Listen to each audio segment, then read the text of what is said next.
Lux Pub, whenever you say roll, my brother, we can roll. Shit, we good for the West Coast. Something about the West Coast. Don't tell nobody. But I want a picture, bro, was in there holding one ear. Something about the West Coast. But what is the one ear for? Like, I don't know.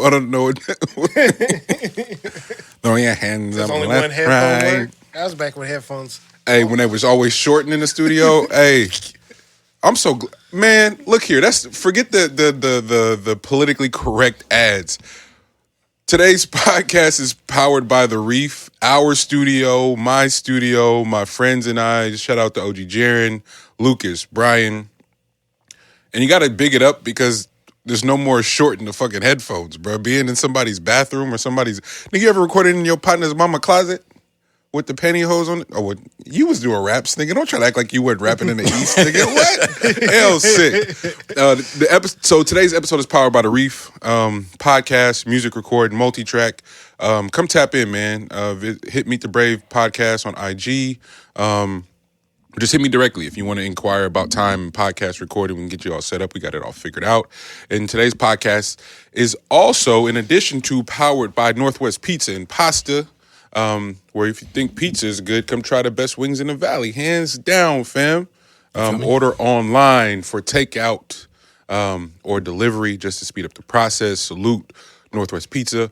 Morgan, my big brother, who's also featured on the Black Blog for being one of like 6 black business owners in the valley. So that's really big, man. Salute to you, Morg. Big ups. 10 years. We're approaching 10 years.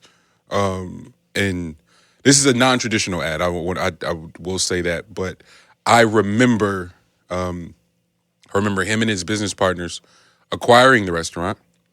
I also remember very vividly him just doing, like, investing in himself, betting on himself, renovating that place out of pocket, and then doing the work himself, from the floors to hanging the TVs to paint, you name it. And then having some awesome people come donate time. But ultimately, watching him grind, and I think the one thing I took from Morg too was what it meant, like, especially with rappers, niggas like, I'm a boss, I'm a boss, I'm a boss. A boss means not paying yourself a salary. I don't know if niggas know that. And just watching him get it out the mud and work 14 hours, work the line, delivery, the dough room, the dishes, and never fucking break a sweat, and to see how far the restaurant has come and grow, and him to be featured in that piece, it really meant a lot. So salute to you, bro. And thanks for being our first sponsor and for rocking with us on the show and getting us to episode 133. It's the Meet the Brave podcast. I am Monty Draper. I am LG. Lex B.U.B. My brothers, how were y'all? Good. Yeah? Lovely. Y'all, how y'all, are y'all woke brothers? Y'all don't really fuck with it. Can I call it Thanksgiving around y'all and y'all not shame me? Or what we doing? Turkey Day. Turkey Day? All right. What you want? I'll go with Turkey Day. I was trying to make posts, like grateful posts, and then I was like, wait, we got to be woke now. I can't even call it Thanksgiving no more. It's crazy. It's crazy that we get caught in the middle of all this shit, because it's like, wait a minute. Nobody's rewording a fucking thing for us, but all right, bet. I'm a roll. And ultimately, though, it was just dope to be around, like, I think especially this year, 2020, call it what you want to. If it ain't made niggas rethink how to be grateful and how to show gratitude, my nigga, like, I there's nothing that can be done for you. You are a lost cause. If you can't slow the fuck down and just go, my nigga, thank you for being you. So to my brothers, I thank y'all. This is episode 133, and fuck, man, if the week to week engagement with the listeners wasn't enough, tapping in with y'all is everything, because you niggas might be two of the funniest niggas going. I'm just gonna put that out there. The shit, one day I threatened the guys with Grand National Radio too, that one day I'm gonna just make a collage of all the shit that they say off air. Cause it's the funniest shit. And y'all, like, before we start rolling, and then immediately after the show, L tells these insane stories. It's almost like some Charlie Murphy shit. Like, wait a minute, that didn't happen in your life for real. It's like, no, that happened. It's never ending. Bro. Oh man, a lot to discuss. So pop culture has not been failing us lately. A ton of viral moments. They can't help themselves, man. Yeah. I think we're finally gonna get. We're finally approaching a time where people cannot, like, they're stir crazy. So in stir craziness, so all bets are off. Huh? Yeah, because you got to think about it. For like a few months, there was national shit that was going on that was overtaking people's individual attention. You know what I mean? But now that we're past, time has gone on, and like as usual, we get past a lot of these social issues. Yeah. Now people are vying for that attention again, and we're seeing it once again. Man, it's as we approach another lockdown, at least in California. I know how they're giving it up in other states. I know Georgia, or at the very least Atlanta, is like, fuck what y'all talking about. Texas as a whole is like, fuck what y'all talking about. So speaking for California, as we approach another lockdown. Can't have number if you don't test.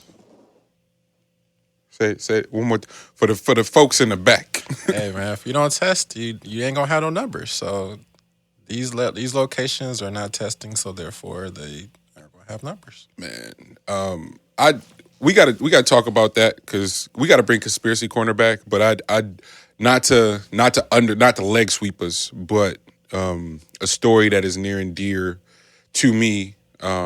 And granted, I imagine it didn't make national news, and it should have. I want to send condolences to Aiden Ellison's family, and a rest in peace to that young 19-year-old baby who was gunned down in Ashland in the parking lot of the Stratford Inn. There was an altercation behind some loud music, and some white man felt like he could play fucking Billy Outlaw in the name of the law and rectify shit on his terms. And I attended school in Ashland. At the time when I got there, the minority rate was like 3%. That's not that's Pacific Islander. That's foreign exchange, like 3% total. And I just so happened to find like a fraction of that percentage, like the realest niggas ever ended up in that valley. Salute Tank Loke from Long Beach, Akolea, Davion, like Ali Sunni, like more. We developed this family and this bond. And I honestly have to say that had it not been for that alliance and coming together on some family shit, G, I don't know if we would have made it. And I'm not even talking like being in physical danger. I'm just talking from a mental aspect of experiencing culture shock in reverse. Because a lot of times when people speak of culture shock, like you did too. We had a few homies that went to HBCUs. And granted, we're from the Bay. Families are black, neighborhoods are predominantly black, but you ain't never seen black folks until you've been to an HBCU. And so even our homies from the Bay be like, no, that's culture shock for real. But I remember when it came down to deciding on a school, like had opportunities to walk on at some schools that were the schools I wanted to go to. Economically just didn't make sense when this place was offering a full ride. And my coach, who is a white man from Indiana, goes, "Hey, Monty, I just want to let you know you're going to experience culture shock." I'm like, bro, you tripping. My best friend is white. I went to Pinot. I'm going to be all right. Like, it completely disregarded what this white man was telling me. Right. Like, prepare yourself for culture shock. And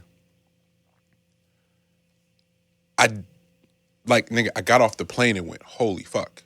Like, you get in the airport, you land in Medford Airport. It's already hella small, but to not see a single black face was some of the most intense shit. So you get in the car, traveling, and you're like, okay, this is getting kind of. Then my dad, my stepmom, my grandma had driven up. So they picked me up, and instead of going straight to the dorms, we went shop. We hit the Costco's and the Targets and the Walmarts, and I'm like, oh my God. I almost asked them to let me go back with them. I'd never seen no shit like that, bro. Like for real. I'm like, damn. So then you get to campus, and shout out D.L. Richardson, professor. He's like was my advisor and like helps you transition into your freshman year, and then ended up becoming one of my communications professors and like one of my mentors. He's just walking me through the history of that valley, and one of the oldest chapters of the Ku Klux Klan and one that still exists is still in that fucking valley. And so I say all that to say I had never experienced overt racism until living in the valley. But what it did do is it didn't heighten any fear. It ultimately provided context. Because I remember my very first summer back in the Bay and going, oh, you racist like they are. They just keeping it a buck and knowing what time it is, and the carrying laws are different and all these different things. So it's just a different energy. And I remember leaning on you a lot because you were in Spokane. Like, not only had you, by the time I came to visit you at Spokane, G, you had not only figured it out, you were maneuvering in like, I don't think I've ever told you this, but it was I didn't tell you this because I didn't know what it was at the time, but it wasn't how you were maneuvering. It was the fact that you were still you. And some part of me, if I'm being honest, some part of me thought in order to survive circumstances like that, you would have to code switch or pander or alter your stance, alter your look. You ain't do none of that shit. And I remember going, damn, that's how I want to give it up. Like, that's how I want to be. And so all that context is to say, and we started it by bigging up Morgan and getting that story on the Black blog of him being a Black business owner. But one thing that they say, that the writer says, salute to the writer, I'm sorry I'm forgetting your name right now, but the one thing that I wanted to say about the journalist who wrote that is the best part of that fucking article is when they say Morgan's initiative has been to mentor students of color from that campus. And that's important because getting a scholarship is cool. Like, I'm not shitting on that. It's a really big deal. Salute to anybody who has worked hard enough to acquire one. But what they don't tell you is how small of the entire spectrum that is. You still got to fucking eat. You still got to figure out the shit in between rent and utilities and money management. And then for whatever reason, when we attended school is when they decided to make books a fucking $1,000 out of nowhere. So Morgan's... You also got to get past perception, too. Like, that's a part that's not talked about, too, is the perception of having a scholarship, because all of a sudden you're looked at as, like, a charity case in a way. Man. And, like, the people that are going there for real, like, they, like... Wait.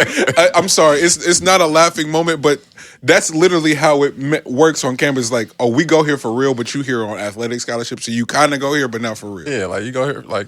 I actually had to like put in like the application for it and my family has been going here for years now, so like I'm the next in line to do that or whatever. So, but I think a lot of it that's lost is just like when you do have athletic scholarship, they look at like you now are against a ball when it comes to like your peers who are looking at you a certain type of way, and then teachers too, man. Yeah. Like. Money talks about the teacher that was helping out or whatever, but like it goes also the other way where like teachers look at you as if like you ain't trying to really be here, and I'm gonna make it even harder on you because athletes don't get no passes in my and that's how they approach you. Like athletes ain't about to get no pass in my class, like and shit like that. So like that's the part that don't get talked about enough. You know what I mean? Because like if you're just trying to be there to play something, then bro, why are you trying to make this so damn difficult? Yeah.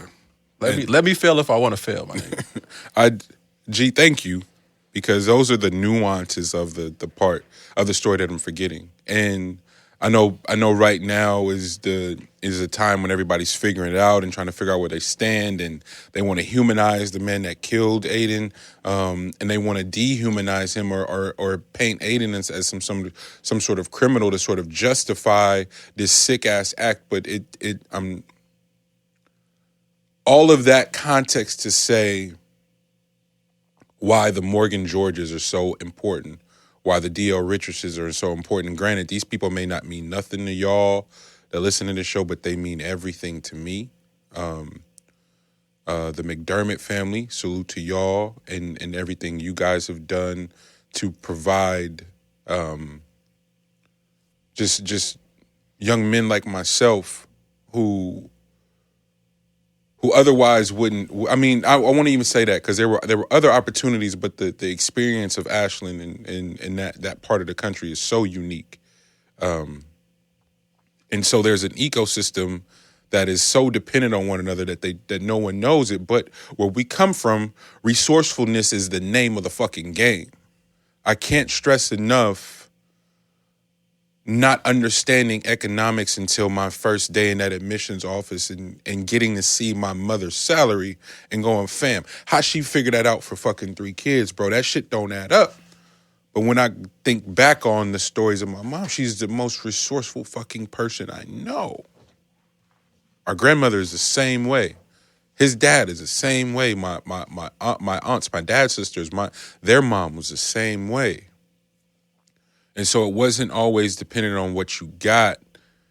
Can you finesse this fucking game? And I love the movers and the shakers and love figuring out how to humanize their stories, because they're the ones who make the world go round. Can you figure this shit out and not be wealthy, not be rich, but you're not gonna want for nothing? And so salute Davion, Kale, both Kales. We developed the real Carrie, like it all. Hearing about Aiden's death made me reflect on everybody in that fucking valley who went out of their way to make sure I didn't lose my fucking mind in that place. Because it's so easy to. And it would have been even easier to be caught up in some bullshit, too. We also weren't like expensive children. That part. It's a different time. Like, really, all you had to do was just put us in the same vicinity and let us work. You know what I mean? Like, that's where we'll figure it out. Like, creativity comes into play that way. We'll figure it out. Where, like, don't really give us, like, you ain't got to give us much. Just put us in the same room. But and let us be. But okay. But that's as a child, though. Like, you got to think about it. I was having wrestling parties. You know what I mean? Like, all you need, you can make pallets with that shit. But that's what I was going to say. What is it? I know what it was for me. But what at 11 years old made you read the room and go, we ain't really got it like that, so I'm not about to press mom about no fucking Chuck E. Cheese, no none of this. Just let my niggas come over and let us wrestle. That's it. That's it, bro. That was it. That was the party. And like, the only thing you had to do, bro, is get the soundtrack, bro. Hey. Like, let us get the walkout music, because the walkout music is the most important part of this entire thing. You know what I'm saying? Like, let me get them first 15 tracks of the top 15 wrestlers, and then everybody pick their wrestler. And that's the most expensive thing about this party. This nigga was having epic wrestling parties, and you looked like the year was sitting around. All right, man. The wrestling party coming. I got to get my moves down. Nigga, I was practicing my DDT for weeks. You better have your finisher right. It's all for him. It's all for him, nigga. Because you can damn near hurt yourself if you don't get it right. You know, you can throw something out. Oh man, I would be. Fuck, man. I'd be remiss to say that I didn't become an expensive teenager, but like as a child, I was not that expensive. But as a teenager, yes, I kind of lost sight of like the importance of like money management and like where like money's coming from and shit like that. That's more you're getting like more your conniving bag, where you just got to figure out how to get the material things that you want because you ain't had them to this date or whatever. So then you start just stacking up that type of shit and not really pay attention to the fact that, man, how the hell are you getting these things? You know what I'm saying? Like that's a part of it too. But as a child, wasn't expensive. Teenager me, yes, I definitely will. I can't speak for everybody else, but I was a very expensive teenager. Those are all of the parts that make this. But that helps me now though, because now I know like what things actually have meaning to them, what doesn't. You know what I mean? Like me wasting so much money on J's and shit as a teenager makes me like not even really think twice about the meaning or like needing to have any of those things. You know what I'm saying? Like I'm not pressed for a release date on some kicks. You know what I'm saying? Like that I've been there, done that. You know, I get shit when I feel like it. So it's not really like a material based thing anymore. You got to kind of go through those layers of it. I know we kind of got off topic from the thing. No. I had to add the nuance to each individual thing that Monty was talking about. But that's the nuance that humanizes these encounters, bro. This is not just some stranger. This is not just some animal, my nigga. You can't just draw your gun and kill somebody because their music is too loud. This person has a fucking story. That's real. That was perfect, G. There is layers to this. There's nuance to this, and you can make up in your mind that you can just kill this person because their music is too loud. Mm-hmm. Great. How do we get there? And that's the part that everybody keeps running away from and is refusing to acknowledge when we talk about this fucked up ass election, this fucked up ass economy where there is pure 100% racial injustice incentive behind everything. These fucked up loans or lack thereof in support for small businesses. What small businesses do you think are being impacted the most? The last little bit of the black mom and pops. The last little bit of the brown mom and pop shops that were holding on and providing for their families, bro. That's the freedom we're talking about. I don't want to clock in and make some fucking some privileged kid even more wealthier and fund their vision. No, nigga, I want to break even and make a teacher's salary for my family name. That's all I wanted. Is the studio. Oh, you ain't renting it out. No, nigga, I just want to keep the lights on in this motherfucker and come record on my watch. I want to be able to say, hey, Kate, I'll record you for free. Kevin, I believe in you. Come record for free. Jane, Jizzle, come record. It's not a money grab. I just don't want to go clock in for nobody else. That's it. So niggas keep talking about fame. Kevin Hart, I'm coming for you, nigga. I'm coming for you, Kev. Knew he's gonna get here so far, guys. Oh, because we're not talking about the same. We're not talking about the same thing, bro. So in this corner. Nah, I love Kev. Let me stop. Let me leave my nigga alone, man. Hey, you can love. It's still square. yeah, I want to know what it is. Monty got the chain out today. Oh, chain out Monty is different. Hulk Hogan, I'm coming for you, nigga. Should have known. Huh? Hey, can we break down that Booker T video one day? just frame by frame, because he was feeling it, Lex. He was in the zone. He was in the zone, bro. And he forgot where he was. That shit was and epic. It's this part that gets me every time because he's like, "Oh fuck, Vince gonna fire me," not knowing Vince is a sicko. Vince like, "Hey, Book." Hey, perfect. Hey, put that out. One take, Jake. Hey, Vince, man, my bad. I could do it again. No. That was great. No, that was good. Hey, Vince is a. Want to know what's even more sick? Top Booker 10 T stick. beat up hella people behind closed doors. Really? Hella wrestlers. Oh, he was really fucking around. Yeah, like anybody that talked shit to him, smacked him up. Hulk Hogan, I'm coming for you, nigga. But it was the inflection. Did you see how he had to stop? Yeah, he was like, ooh. Hey. It was the inflection on the nigga. It reminded me of one of my uncles. You know, when the uncles get Because this is why Thanksgiving is so funny. Everybody starts off like so warm and gracious, and then the liquor starts flowing, and then some regular ass debate turns into, well, nigga, fuck you. You know what I'm saying? It always turns into that. So whenever I see that Booker T video, I go, nigga, that's one of the unks tripping. Like he didn't go off the deep end. Off top. Hey, shout out to his little brother just sitting there nodding his head the whole time. The whole time. Like, yep. That's how we giving it up. That's how we giving it up. My bad for hijacking the first half of that. What are we? Great, what are we? 60 minutes in now. Let's get to the pod, fellas. How we feeling? Hey man, how dare they think that they could take your body? Nah, I ain't gonna lie, bro. That somebody needed that doc. I didn't need that shit. Hey, as much as I love Ta-Nehisi, Yep. I always get caught up on that first name. Ta-Nehisi, yeah. But Between the World and Me. Yeah, as much as I enjoy him and I love that damn book, yeah. I think that's for like people that are like visual learners though. Well, so okay. I how the fuck we even got here is crazy. Because you just said that last line. I got that directly from you. But that's why I fuck with you, because you gonna come in here and say the shit that just needs to be said. Didn't nobody need that? Not that way. Not like that. Don't have hella people reading the book to me, bro. No.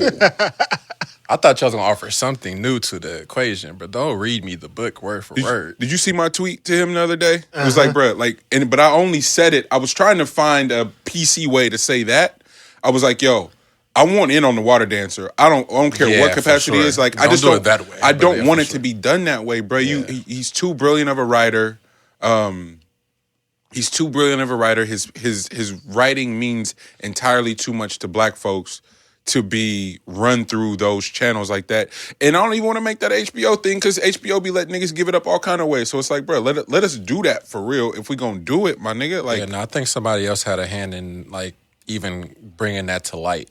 Like, I don't think he even wanted to do it that way. We're talking about Ta-Nehisi Coates' latest, and well, I don't even know if it's his latest HBO special, but it's an HBO special, an ode to his book, bestseller, Between the World and Me. If you have not read that book, it's a letter to his teenage son during. It wasn't Tamir Rice. What death triggered it? I feel like it wasn't even one of the public ones. It was one of the local ones that triggered it, wasn't it? Like, it was one that was local to where he was at, if I'm not mistaken. I can't remember the name. Yeah, but yeah. But it's a letter to his son After his son having to go through today's age, and he kind of goes through the history of his encounter, encounters of like stuff that happens locally. Yeah. So that's what it was. It was it was not the popular ones, but one of the ones that was in the public eye. And but his was something local. And the reason that book means so much to me, I'm public about this, in like it's a lot of, I got a lot of goals. I got a lot of things that I'm going to do and achieve and accomplish. But at the top of the list is being a husband and a dad. And what I can't make sense of is a conversation of fear, and how to purpose it. For how great of a job my mother did, I was able early enough to filter out, oh, she's just scared. She's not even mad at me. She was in fear for my life. I'll never forget it. We went to a family gathering, and my sister stole $20. We get home, Nana like, hey, I shared a room with my sister's, probably way too long, but it's just how it was. Nana goes, hey, bro, I got this 20, my nigga, what we doing? I'm like, yo, what? Like immediately was like, no, you can't, because I knew we just left a family event. Not that it would have made it right from anywhere else, but the fact that it was from a family event was like, yo, this is not cool. I don't even know where the heat about to come. Facts. Like I should have happened way too many times. You don't watch the detective shows, nigga. They gonna trace this back to us, you know. So I go, and immediately I go, yo, you can't spend it right away because they gonna know it's you. So let's just lay low. I'm gonna hide it. I got the perfect place. So I'm just hiding the shit. Man, it felt like 2 weeks went by, if that. Moms was hot on the trail. Hey, you know something about $20? Like, nah, fam, what you talking? $20? What? That shit worked for like a day. And then she was getting hotter on the trail. It's like, somebody knows something. I don't know what you talking about. The nigga who stole it cracked. Like, yo, I did it. Marty got it. Wait a minute. Wait. You don't like this. That's what be killing me. First like 48, it's man. early first 48. If you don't tell, they don't know. You just gonna have to be mad, but that pressure be real. It's because they ask you the same question Over with time in between. You know what I See, mean? Like they ask you this question and 8 hours pass, but I'm gonna ask you the Man. exact same question Gee. after you've been sitting here all day. It was routine textbook first 48. It was like, no, I don't know what you're talking about, man. Just kept it cool. And then just went on about my day like nothing. Man, next day, moms flipped. And you didn't and it was so funny. Black parents are hilarious. Cause my mom, she wanted to be mad about the money, but she was like, nigga, I'm proud of you for not telling on your sister. But it was like Time and time again. She was so hot, and you in cahoots. Like I didn't even know what cahoots meant at the time. You know what I'm saying? It was so funny. But I just remember going, fuck, why did I start telling the story? It was a reason. Well, you done got in trouble for snitching too, so it'd have just been like That's what I'm saying. There was no win in this What story. do you want from me? There was no win in this Damn, story. but there was a point to this story. God damn it. Oh well. I hope we got a laugh out of it because there was a total point to this story. Between the world and me is Yeah. Is that what we started? Whoa, Ta-Nehisi, I'm sorry. This has nothing to do with you, Ross. I don't know why I started telling that. Nana, and I apologize, but it's a funny story. Camaraderie, maybe? I don't know. hey, Does it have to do with one of the main reasons you love the book? No, I couldn't be. Yeah. Oh no, being a dad. Yeah. Fear. Okay, I'm not see? absolutely crazy. But my mom was freaking out. She and black parents let her go because if you lie, you steal. Like, fam, how you connected both of those? It's beyond me. But maybe you got a point. You've been living longer than me. And I remember her telling grandma, and grandma. My mom and Gigi are hilarious because they totally feed off one another.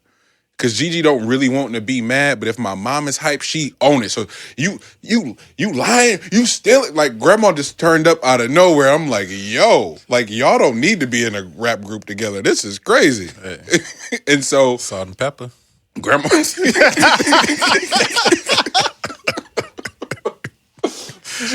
But grandma one up. My mom was like, take him to San Quentin. He need to learn a lesson. So we get on the freeway and we're driving to San Quentin to the gates. Gosh. And my mom is like, take him. He's stealing. I'm like, wait a minute. I just didn't snitch. Like, what is happening? Oh my gosh. But Specifically. I remember the drive back home and my mom just being like, yo, fam, like, the rules are different. You already hella bigger than everybody in your class. You go to a school that's mixed. Your partners is diverse, but if something happened, they gonna be on your ass, not on them. You're not playing by the same rules. And for whatever reason, that shit made sense at the time. It's probably like 11. It's like they'll kill you. I'm 11, and my mom's going, the world don't give a fuck about you, and they'll kill you. I'm like, bet. You don't have to tell me no more. And from that day on, she never had to have that conversation again with me in terms of how much higher the stakes were. Shout out to De La Soul. Stakes is high. Like, we not playing the same game. I love all my partners who come from a different place, but my nigga, I've been finessing this shit way longer than niggas. So niggas is like, oh, why you ain't do this, bro? I'm playing a long game, bro. I think that's why the Dame and Hove thing is so important to me, because it's like, it's chess, like, and it's two different strategies. Dame is going to turn up. Hove is playing a little bit more strategic and a little bit more stealthy. But I see the value in both, and that's the game my mom was giving me. But it's a lot to filter through to get to the game because I'm having to filter her fear of her fucking baby being murdered over something as silly as $20. Think about that. Like, she's processing the fear of losing her child over $20 or a pack of gum or a CD in a fucking Target or something, and it getting out of hand, and some white vigilante going, "I'm gonna kill this kid because he ain't a human to me." It's highly possible. Which is and at the time you want to be like, man, and it's kids' favorite thing to do. Go, man, mom's tripping, pop's tripping. No, nigga, they know you can die. And so the point was, the reason that book is so important is because it's an evolved way of trying. Damn, this ties into Aiden. It's an evolved way of trying to figure out how to communicate said fear in the healthiest way possible that you can communicate fucking fear to your child without having it be a hindrance to their own personal journey. Because at a certain point, you got to just let go and be like, yo, my nigga, do your thing. I don't want to be in your way. But I also got to protect you from some basic shit. Some basic shit. And I want so bad to be a dad, but I don't want to project fear. But maybe you got to. Yeah, the fear usually comes into play being a parent when you, like, because as a parent, you would think that the thought process that's on a parent is that they have control over this other body because they're older, they created it, and then they also need to direct it. Yes. But it's a little bit harder to stomach when you know that you barely have the control over yourself. You know what I mean? Like, you can die at any given moment from the system in which we live in. Yes. So how the hell are you going to act as if you are the protector over this other being when you can't protect yourself. when you're not protected? You know what I'm saying? So that's usually where the fear comes into play. I think that's why Ta-Nehisi's book is so great. Because that's what he's. Yeah, that's exactly what he's talking about. Is that, like, he's trying to have, you know, this certain level of understanding of what this child is going through, but also he's an older black male that has experienced this time and time again and has his own hardened shell around it. You know what I mean? So, like, it's a level of give and take on, like, should I deal with your emotions over it? Should I be a little bit more stern about it? Should I just let you just come into your own from what you're understanding and getting a grasp around, and then me just, like, insert myself where need fit, need be in fit at. You know what I mean? So that's kind of like, I think that's the importance of that book.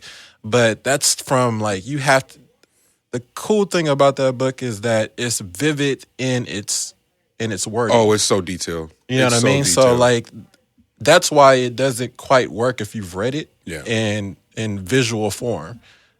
And that's why they had to do it that way, is because it's so vivid in speaking that you didn't have to change anything about it at all. But, like, that just didn't quite make sense to me personally. But I get, but I'm not mad at it, G. No, I get it. I'm not mad at it because it leaves room for another adaptation, which I'm going to lobby to make sure we're a part of. And I know it sounds crazy, but you gotta. After that Nate Robinson shit, nigga, we got to be a little bit more specific about our mantras and shit. Like, Nate said, "Shock the world," nigga, and you shocked the world. So let's be a little bit more specific. Ta-Nehisi, we won't in on adopting Between the World and Me and The Water Dancer, nigga. Like, for real, because we care about it. That's all. Like, we care about it as creatives, as thinkers. Name don't even have to be on it. I just want to be in the room when y'all talking about it and discussing it because we care about that story, and I want everybody to experience it. And if, to El's point, if it's for people who are more visual learners, let's be intentional about inviting them into that space of that book and not making it stale, my nigga. Like, yeah, that's the only thing, is just that with visualizing it that way, it's a bore to people to even people that's probably visual learners to sit down, because it comes across as a lecture. Yeah. You know what I mean? And like you can lecture a human being for literally maybe 15 minutes before they are doing something else. And that's for the scholars and everybody. Like that's Exactly. not even just specific to like trying to make it inviting. Completely. Yeah, it's completely. just Any type of lecture whatsoever. If you're just giving us the lecture, just like as if you was a fucking PowerPoint and you're just looking at the PowerPoint and reading off the words on the PowerPoint, then best believe you about to lose that entire class. Facts. And that's how I kind of visualize this one. But that's not like much of a critique. That's literally that's how much I love the book. Yeah. You know what I mean? So yeah. Speaking, this feels right. Just in terms of like sharing and content and expression. We killed, or I killed Kev for his special. Don't try to put us in on this, money. This is between y'all. Are we not even? And I need to hear your response to his response regarding what El you said. Messi. Oh, you heard what he said about you. But the crazy part is we're not even gonna get to Kev yet. Yeah. But I wanted to draw a direct fucking comparison to art with a purpose, expression with a purpose. Kev's special came out, killed it. We weren't alone in or I wasn't alone in my sentiments. And then the GOAT, Dave Chappelle, shows up and does a what was that? 15 minutes? 18 minute special on his fucking IG and does 2 million views the first night. Just being authentic. Sorry, Kev. There's the difference, bro. And Kev actually has a bigger launching pad, a bigger following than Dave. So say some shit, bro. We'll get to you. That shit was brilliant. Yes. Unforgiven, Dave Chappelle, if you have not seen it, on his IGTV, it's up to 6 million views now. The first night he did 2.5. How many followers does Dave have? That's a good question. Let's find out. Because if that's up to 6 million, he better have 6 million followers. No, he does not. I can guarantee you. That's that bullshit I don't understand about IG. I guarantee you he doesn't, G. Yeah, that's that bullshit I don't understand. 1.6 million followers. Yeah, I don't understand that, bro. Like, how do you watch that? Potentially agree with it, and then that doesn't create a follow, which would then help monetary. He doesn't need much more monetary gain than what he already has. But I'm just saying, just on the face value of if somebody's just looking at the amount of followers that have, I don't get that part. I'm with you. However, and for Dave and for creatives going forward, how much value does even as great as Netflix is, as great as Amazon has been with the content, as great as what value does third party hosts? Granted, Instagram will be a third party host, but it's a little bit more direct to your consumer base. If you can go into a meeting and go, "Hey, I did 6 million views on my IGTV. Pay for this next whatever. Go in with me on this next whatever." I'm thinking of it from a creative standpoint where it's like I did 6 million on my own from my page. Fuck with me. Mm-hmm. And in comparison to Kevin Hart, if you go Kev to Dave as far as following and active and how active Kevin is on social, nigga, this is a real great conversation, the micro versus the macro influencer. I know all the IG bitches who got influencer and shit in they bio and their description. This is the conversation we need to have: the micro versus the macro. That impact is a little different when it's of value, when it's of substance, when the person means something and can create a fucking moment with something authentic. That's the difference. And I know Kev didn't hear mine. It's hilarious to think that he did. No, he definitely didn't. Let's say he did. Argument's sake, let's say he's been in the house, bro. He's heard all takes. Let's say that he heard my take. Okay. I hope you did, and I hope he heard how big of a fan I am of him. Never met that man and love him dearly. Of course he did. Of course he did. No, he missed that part. All I was saying was exactly what Dave turned around and did. You've been through some shit. You've seen some shit. And by the way, I got smoke for Dave too. Like, as great as that was, got smoke for Dave. And yay. Slavery is a choice. Haha. We're back at it. Nigga, the images of independence. I want everybody to think about that. Nip, R.I.P. We miss you. We love you. But even as the details of his contract have come out, the perception of independence, the perception of independence and creative freedom that the Chappelle Show had, for Dave to sit up there and tell us, no, that's not what it was, and to play a sympathetic figure.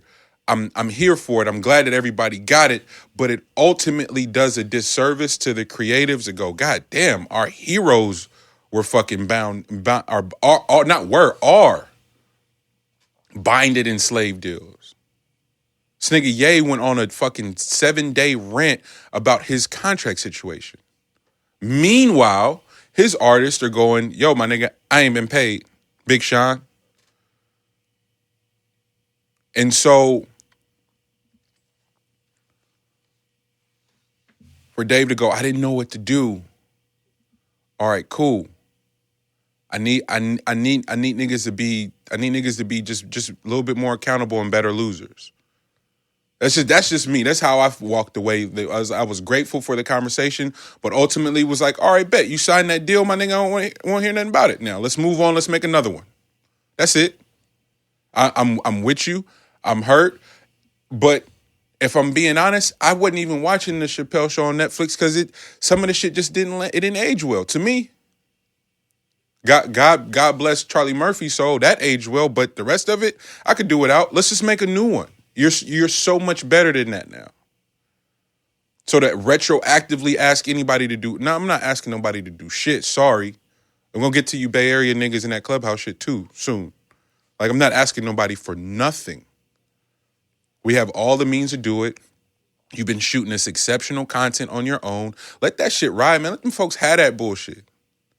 Let's make something big, way bigger and better.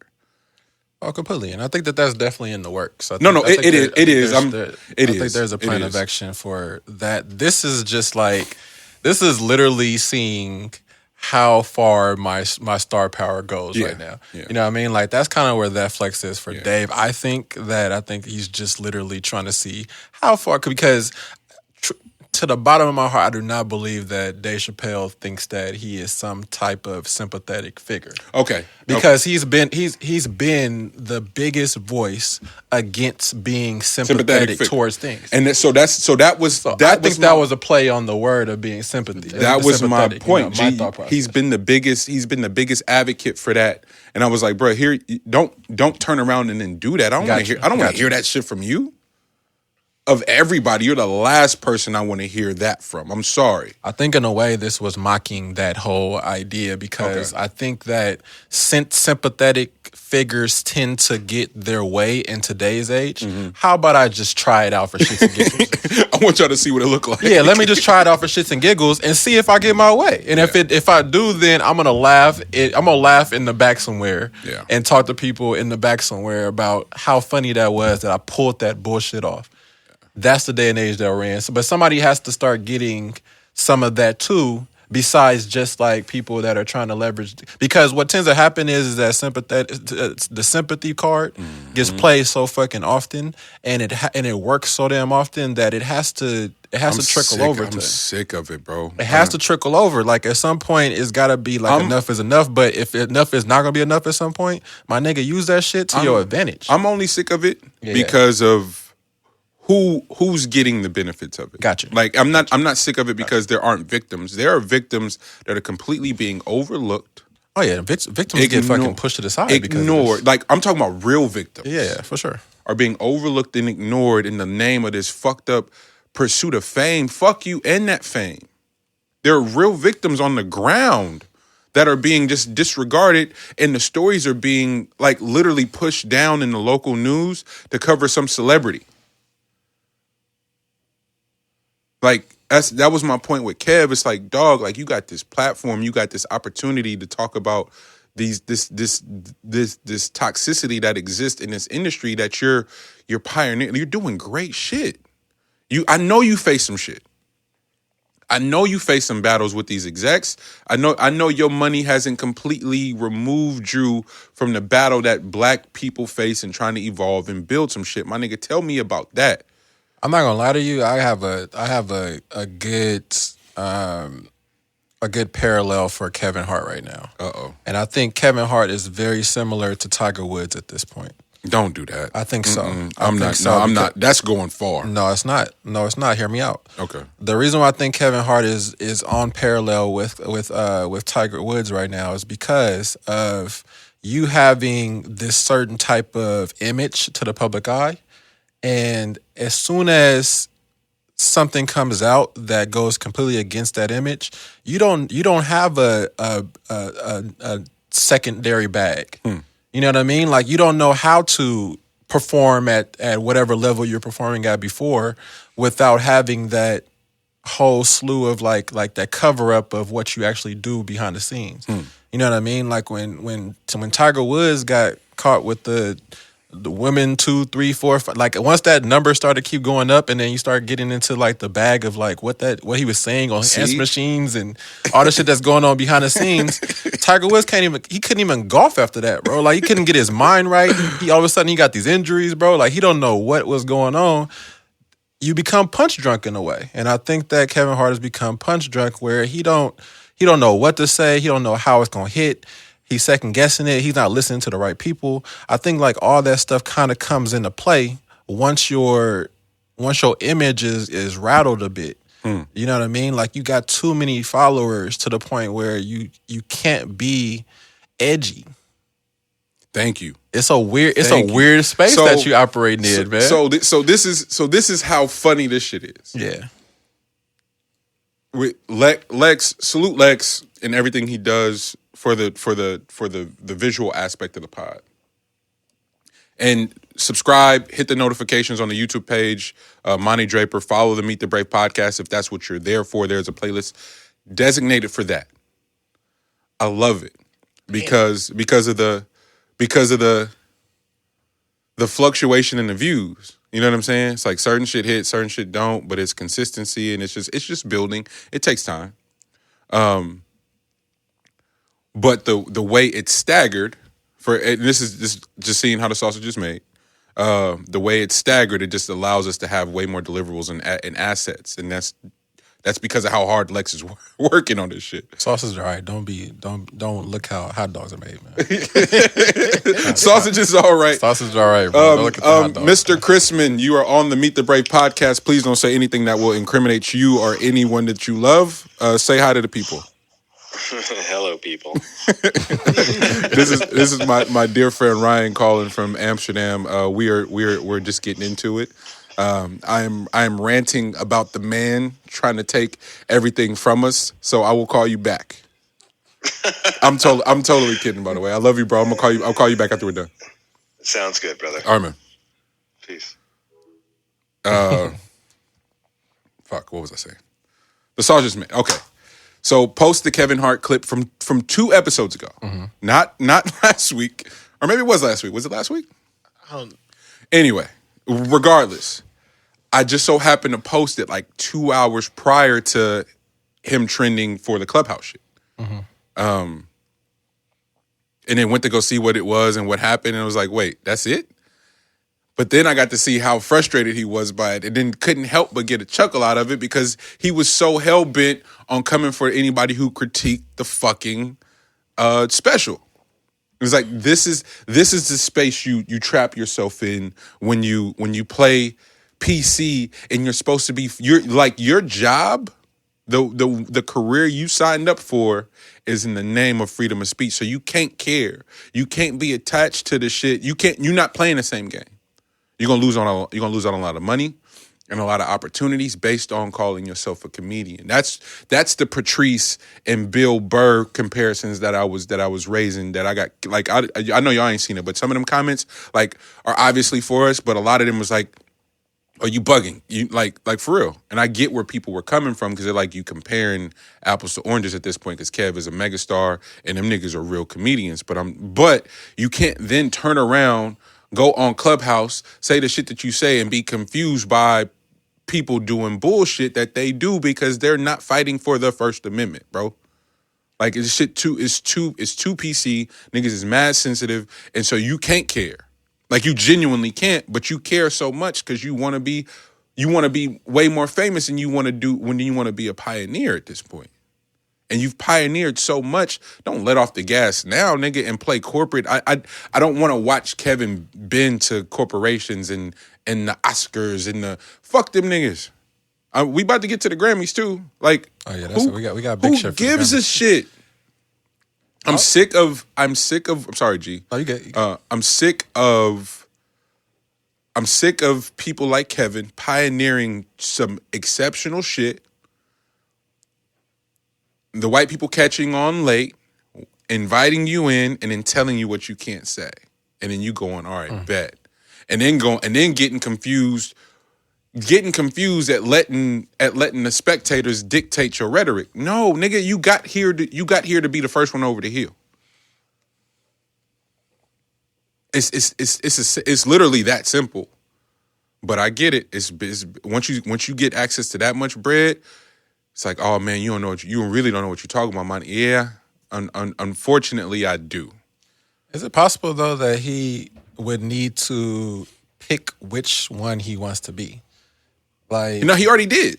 Huh? He already did. No, I'm saying though, but like for career wise, what you would need to do is pick one, and it is like you can't do both. No, it's impossible for you to be this. You can. No, you cannot, Manny. Dave, you cannot. Dave is doing both, but he's not. He's not a movie star. Like Kev's not a movie star. Yeah, shit. Okay. All right. Now y'all gonna make me be disrespectful. Shit. Now y'all gonna make me. Hey. Are we talking about his rate, his quote, his rate, what they gotta pay him? Or are we talking about talent? No, we're not talking. We don't have to talk about talent. I was about to say there's nothing about movie stardom. Oh, okay, talent. okay. Then what is your draw? Like you're talking about draw. Can you draw? Yeah. Bet. I'm with y'all. Yeah. Okay, So my bad. Excuse me. So movie star, you got to choose between if you want to be a movie star, if you want to be a stand-up comedian. And my nigga, they're not gonna be able to coincide. Like they're not gonna be able to coexist. Bet. So which one do you want to do? And he keeps trying to do try dance to with both. Exactly. He keeps trying to tap dance with both and sides. Ain't figured out one of them. God damn it! Hey man, isn't that funny how that works? You want to be loved. I want to be loved and can't figure out can't dial in on either one of these. Damn man. God damn, that's funny how that. You might need to sit down with Charlamagne and figure out like the psychology behind it. Don't do it. Not possible. Today. Not today. Not today. It's possible. Not man. today. I think that we need that special, bro. We need that 1 hour special on what's really going on with Kevin Hart. This is feeling like an attack, and I need to walk that back because I'm not ever dissing no black man publicly. Sorry, This is me going, nigga. You're brilliant. Them early specials are brilliant, and contrary to everybody's belief, I do think Kev is a talent acting wise. I do. I genuinely do. Like, he just ain't figured it out yet, but you can't figure it out trying to appease everybody. Like, you got to take a fucking chance, bro. Like, do you have a team that's reading these scripts? Go get you the right script. Like, if you want to get your Steve Carell on and do a series, like, Steve Carell in serious roles are fucking insane. Yeah. Like, if that's the trajectory you're aiming for, Brett, let's go find you those roles. Let's go find you a Little Miss Sunshine. Like, but for him to do that, like you said, he's gonna have to step away from comedy. Like, that's fine. But even if you're doing both, do it for real. Like, put your heart into. Maybe that's what it is. Put your heart into it. Like, even if it is a money grab, people when we talking about Black is King, I'm gonna defend black people getting a bag every time. Just don't let us know it's a money grab, my nigga. Like, be creative enough to make me go, hey, he did that. But don't have me sitting there going, God damn, this feels like a money grab. Because if, to your point, G, if Dave was whooping us on the sympathetic figure shit, I fell for it. It worked. I think he did. Honestly, I was going to go back to that and say, as I was watching it, I instantly thought about the stand-up where he said, it's too easy making jokes for me now. Yeah. And then, like, so when L was talking about him going that whole angle, Yeah. I was like, damn, that's exactly what I was thinking. Yeah. Because I think Dave's at the point now, it's like you said, I don't need a punchline. No. I figured out every single way. Like, he's mastered that craft to the point Bro, now it's people laugh. If you listen, I'm listening to the crowd reaction. Dave is seriously talking about, and he wasn't intending to be funny. Like, he's not doing the thing anymore that comedians do, where they say a part of the story and it's so funny to them. Like, he wasn't laughing. Yeah. He was just up there kicking shit and clapping, and folks were laughing and clapping at the most awkward parts. I'm like, nigga, did you hear what he just said? Like, that wasn't a clapping moment, but it was such a brilliant display in the next step past being a comedian. Like, he's 100% entered that realm of storyteller. Bro, weaving those stories together Yep. was enough for me. Yep. Because the arch of like where he started from in that stand up to where he ended and brought all that shit together, bro, that shit was enough to be as impressive as you can think of when it comes just to storytelling. Yeah. To be an engaging speaker. That guy has that shit. Yeah. You know what I mean? So you could do whatever the hell you want with that, as with especially with a comedian background, because you don't actually have to say things funny. You are funny. You know what I mean? Like, there isn't a part of Dave that is not funny. And even when he speaks the truth, he's going to naturally in his brain say things that are almost condescending in a way that if you have that type of humor, then you're gonna find that shit funny. Like, I found a good amount of that stand up to be interesting and entertaining and funny all in once because of how he was projecting out what he was trying to get across. Yeah. And really, it was just like, I know you guys will do whatever the hell somebody tells you to do, so do this for me, please. And that's basically, stop watching that shit.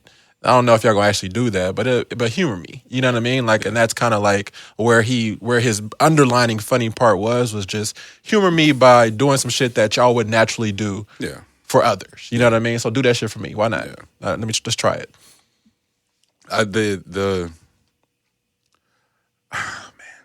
And nobody loves Kevin Hart more than I do, bro. So like when I say the shit that I say about him, bro, I hate that it's turning into a Monty hates Kev thing, because it couldn't be any further from the truth. Not even that. I just think it's just more so like all this stuff is gonna come across as hate. Yeah. And like Monty said, I definitely have zero hate in my body for like black people in general. Yeah. Just on like just everybody getting their wins. Nah, my nigga, get your bag, bro. But get your bag for sure. Okay. This is what it is.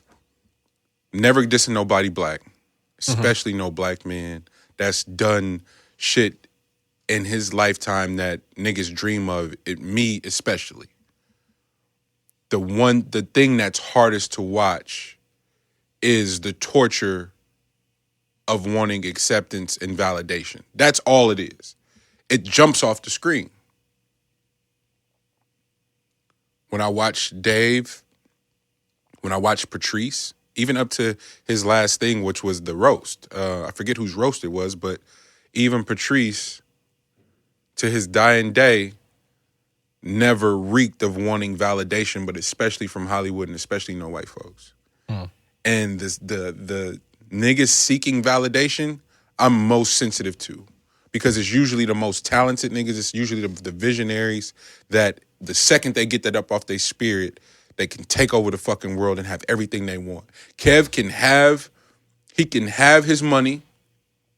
He can have his acting career. He can have his entrepreneurial spirit. He can have his production shit. And he can have his comedy if he got that validation off his fucking spirit. That's all. And if he does have it off and it's just part of his shtick, then he whooped me and he got it figured out. But I hear it in the tone. It's just tones. It's just tones for me.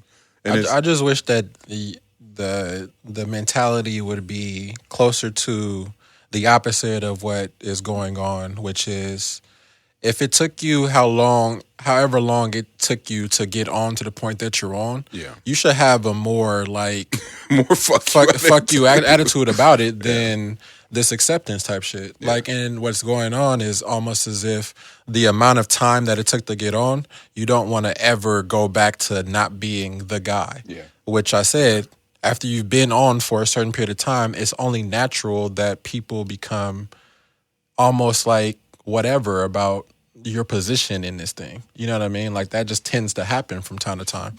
So it's possible that could happen. Yeah. And you're just trying to continue to grasp people's attention by any means. Yeah.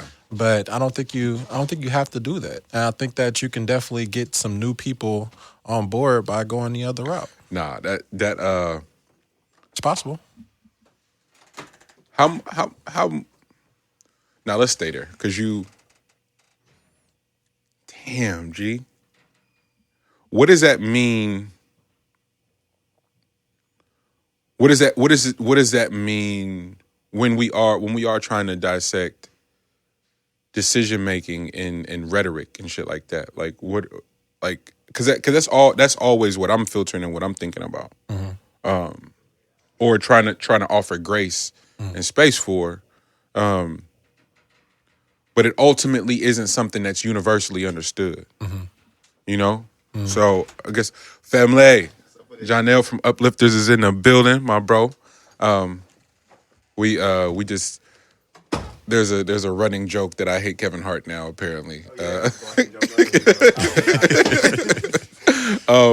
But we just unpacking that in comparison to what Dave pulled off this week with Unforgiven and all these different things. It's just that's where we are to catch you up to speed. But El just made a really great point. Will you reiterate that, El, for Lex too? It was because just like the amount of time. yeah. Oh, okay. Well, I think what tends to happen is that you can go either one or two ways on this particular topic, and he's been like how long it took him to actually get on. You can either have the fuck you attitude that you should always have that chip on your shoulder, but I think that he has the opposite chip, which is the I need you to love me, continue to love me, don't allow me to fall off. You know what I mean? Don't put me back in the position that I was in where y'all wasn't paying attention to me. You know, and I think that's kind of what goes on, unfortunately. You know, and I kind of think that right on, bro. But I kind of think that that he ends up in that limbo space, unfortunately, and not really taking those risks. Which I don't really, for me personally, I don't care if you take those risks. Yeah. I need you just to admit that you're not taking those risks because of the current position you're in. That's all I'm saying, though. Yeah. That's all I'm saying. It's not. I'm not. Don't. And that's Be the movie star, bro. Yeah. If you want to be a movie star, you want to have all this love, you want to have all these followers, you want to have all this marketing, it's all marketing approach, all that shit like that. Bro, be that person. And you got That's it. That's cold all. as balls is hilarious. Everything, the LOL network is fucking, my nigga, you lit and so proud of you. I'm not asking every black person to be a martyr because one, it's not fun, it's not glamorous, and for being honest, Malcolm died broke, Pac died broke, Martin died broke. Hey, it's not for everybody. Don't risk your bag in the name of trying to liberate black people. Don't even do that. But don't also appear to want to, but then reek of needing validation from white people and white institutions. Don't do both. You can't do both. And when you attempt to do both, guess what? It jumps off the fucking screen. That's all I'm saying. And I love him so much and such a big fan of him. I don't want that torture for your spirit, my nigga. Just pick a side. Like, don't sit on the fence though, because you'll die. And if you're sitting on the fence, I gotta see you as an op. I can't even like right now, niggas are dying for nothing. So guess what I can't do? I can't afford to assume you on my side. If I'm assuming anything, you're an op. Like literally, that's how my brain is working right now. If I'm assuming anything, you're an op. Real life. And I'm shooting to kill. Like it's not no back and forth, because there was a time where you could go, oh, let's see what he do. Nope. You got to die, because if there's any hesitation, it means me. Man. And that's where we're at right now as a people. We're seeing it. We're watching it before our eyes. We're in an economic pandemic COVID, I see you, my nigga. I know what you up to, but niggas' pockets is more sick than anything. So guess what we can't afford to do? Play with you niggas. Like, not at all. Like, the wolves are coming down from off the mountains where they normally roam and have enough to feast on. And they're coming down and feasting on everything where they normally don't hunt. Sharks is on the shore. Walking. My nigga, Came out the water. evolve. My Hey, nigga got little toes and shit. Walking upright. Shark. Just got the little toes, Little bro. feet, Ain't got the full feet. Just got the little toes, bro. Just got the. Twinkle toe sharks. Oh, shit. That's comedy. Oh, man. Nah, but last thing to this topic, man, is like, case in point, Rock Nation branch. First time there was a video that came out, had a speech that seemed like it came out the top of the dome and it hit. Rock Nation branch came back around a whole nother year later, and it seemed like you wrote down something specifically for this moment, and it did not hit. Nope. Because it was fabricated. Yep. And it was also reeked of that love me. You know what I mean? And that's the type of shit that I'm talking about. It's just like, make that shit authentic, bro. Yeah. And a lot of times with this marketing shit, you can completely come across as as not being authentic, and now you're in like this weird space with like the crowd because not everybody's gonna love you. People are gonna dissect every last thing that you do, and that's the position that you put yourself in. Now you gotta be like, nah, fuck this shit. So, This go ahead. My bad. I'm sorry. makes me bring up something that Elle said, and it's completely off topic, but still on topic. I read an article where they were talking about how people fall more in love through phones now than actually meeting somebody face to face. Bar. And they fall in love through, like how you said, validation and love. They look at it as like hearts and even Tinder Dislikes. swipes. Yep.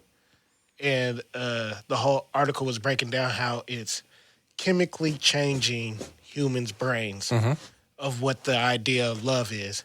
And now the idea of human interaction is no longer love. Yeah. It's just an exchange real quick, and then it's gone. Yeah. So a person could be fucking multiple people. That doesn't equivalent to love. But the person that she FaceTimes with the most is the person that she loves. That's And probably I can speak on that because that's immediate gratification.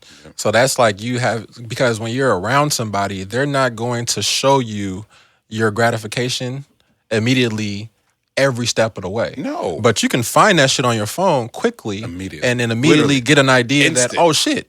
It's called Instagram for a reason. Nigga. Bro, like love. You put your You know what I picture mean? up and the likes go off and there's these endorphins that are released and you're like, that helped me. No, it didn't. You produce that shit naturally, by the way. So, Bro, that's weird. making this in-person shit be more like you have to perform a lot more. You know what I mean? Like you got to keep somebody entertained. Yeah. And that's why you'll find a lot of relationships, they'll end up going into like a lot of these like video couple things with each other because they have to continuously entertain not only each Feel other, that, feel that. but They they gotta have feel to that. they have to entertain other people that have an idea about what they have. You know what I mean? So that's all a connection and that's all an engagement. Unfortunately, as human beings, we gotta have a certain level of engagement. Now they have trained us well. Yeah. And then the sickest part is with the relationships to me is as soon as them likes don't click, when they've been posting shit together, then all of a sudden it's like, I think it's time for us Take to break that up. up. It don't matter. We're not compatible. You see, we only got 10 likes now. We was at 60 likes at one point in time. We down to 10. Your hair ain't hidden right. You need to get that new wig. It's the new We currency. ain't got couple gold no more. As far as validation in white institutions or institutions that have never recognized our contribution, but ultimately it dictates their spaces. The Recording Academy, the Grammys, released their official ballots last week. It's the first time that I've personally been invested in those ballots, and I'm gonna be honest with y'all. I did not expect. Money did it? I didn't expect me to feel that way. Oh, I thought you was gonna tell us you did it. I voted for sure. I felt like you left people off, man. No. What's funny is that You didn't listen to After Hours.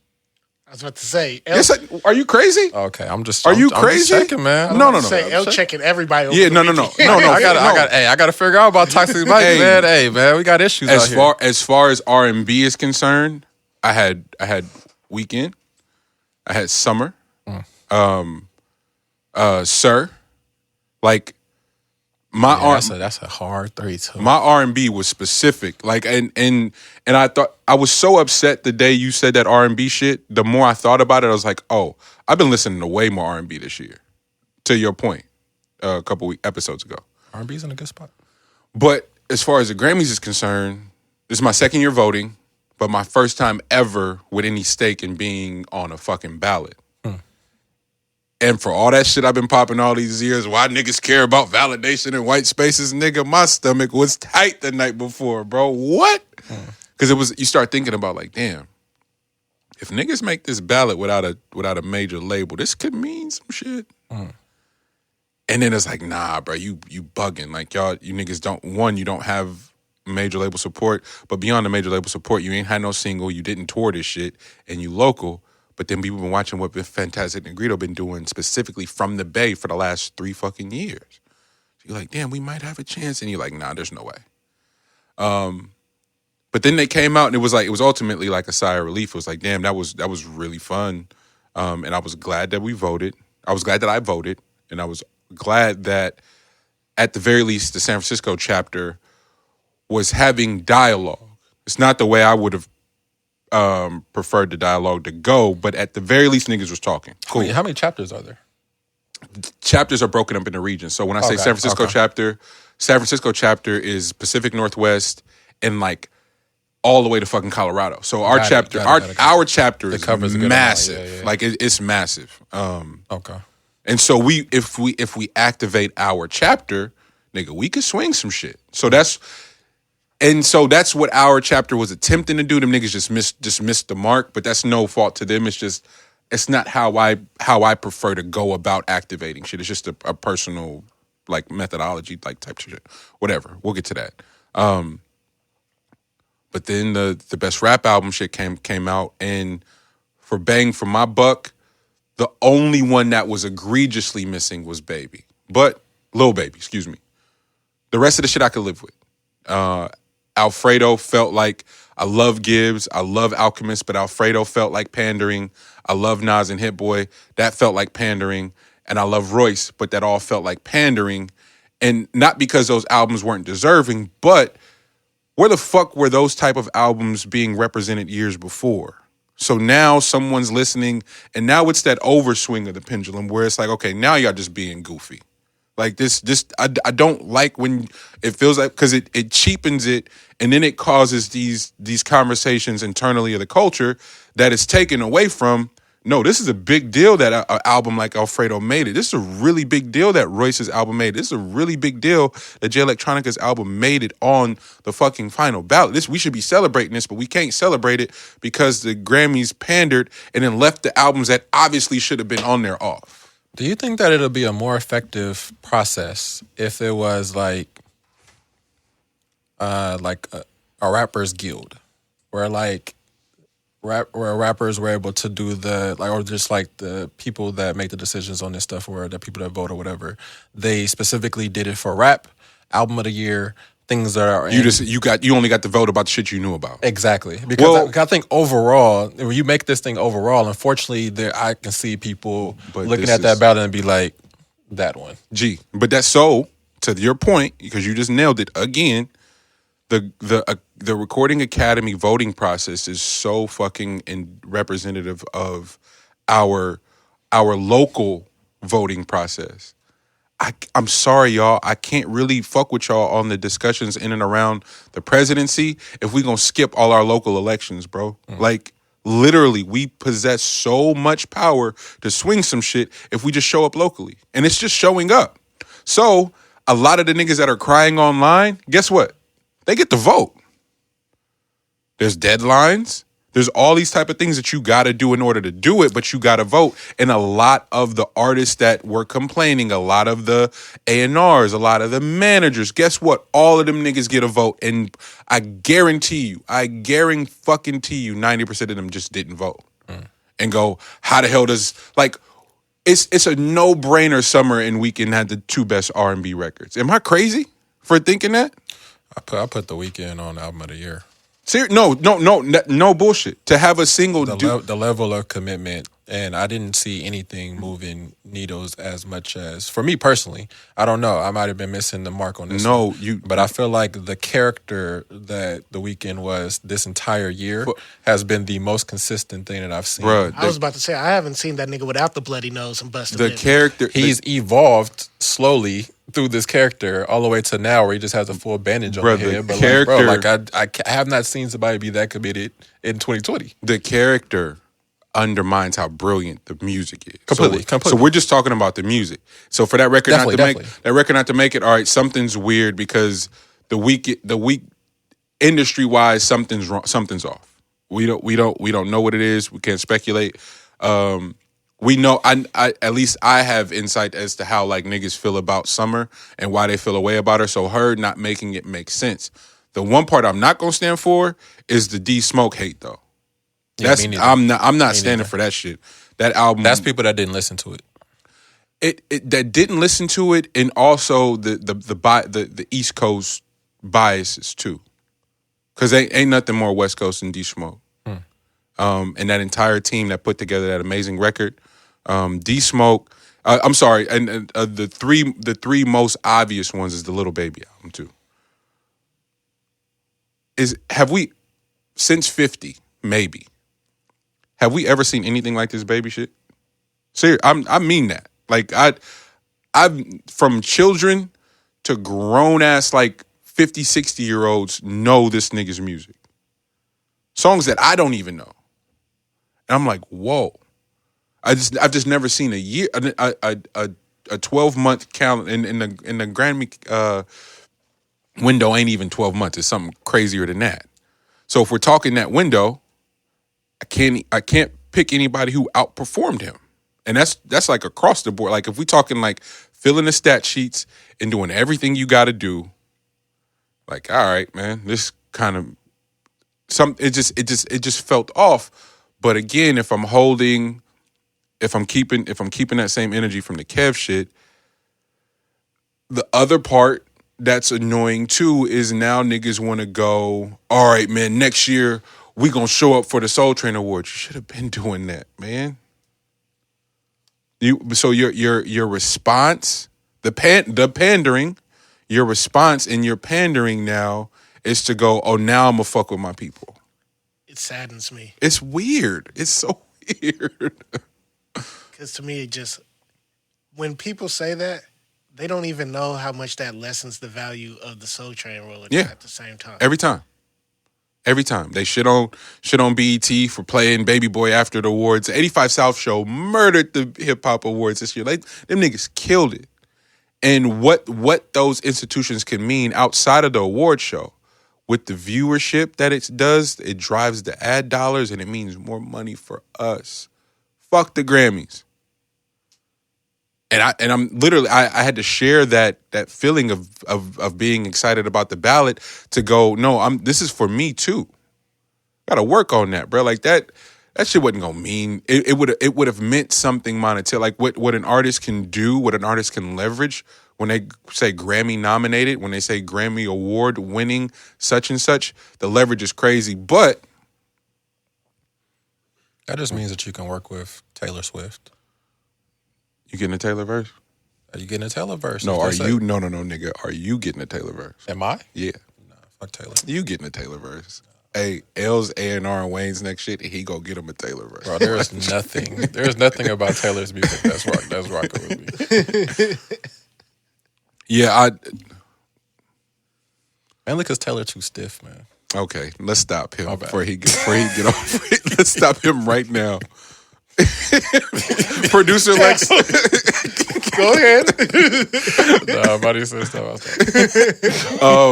Did y'all have more shit about the Grammys? That was my. I just wanted to share my personal experience and go, and tell Lil Baby, and the people who didn't get nominated for Album of the Year as they should have been, Rowdy, like, thank y'all for amazing years.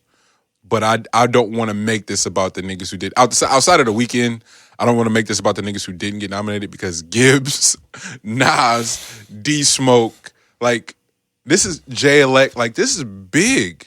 This is really, it means a lot going forward. Now, if we could blend that or force them to create another subgenre, cool. But I'm not going to do the thing that they normally pit us in to do, and that's bash the other people to elevate who should have been there, who wasn't missing. Nah, Alfredo's nominated for a fucking Grammy, dog. Like, I remember listening to Gibbs going like, this nigga is amazing. When everything gets worked out, like, he gonna be out of here. And for my nigga to be nominated from a Grammy 2.5 years, less than 3 years removed from fighting a case that would have ruined his life, like, we got to celebrate that. D Smoke, like all the shit that kid went through, being so close to TDE. Nah, we can't have two Kendricks on the label, your brother on the label. All right, nigga, I'm gonna do it my way then, on my own, without you niggas, and go win that shit, and then to leverage that shit into a play. Like, that's a LA nigga for you. Don't let me in the room, nigga. I'm gonna leverage this shit to the top, leverage this shit all the way to a Grammy now. Salute these, like, y'all gotta stop that shit, bro. That kid is impressive.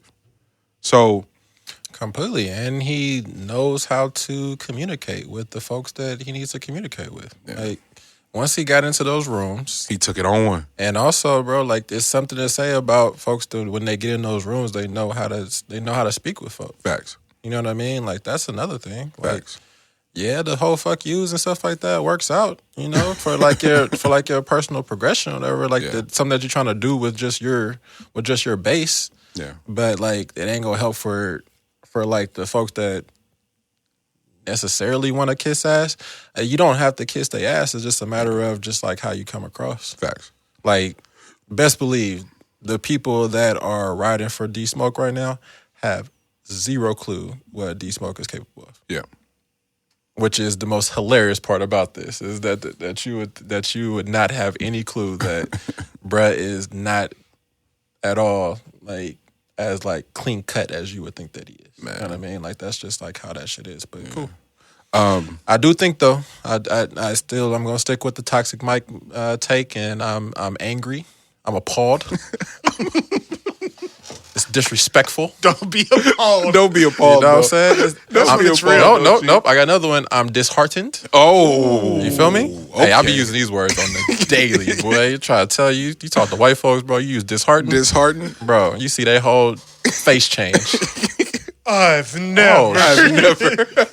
Bro, they like, wait, you're disheartened? Oh, tell me more.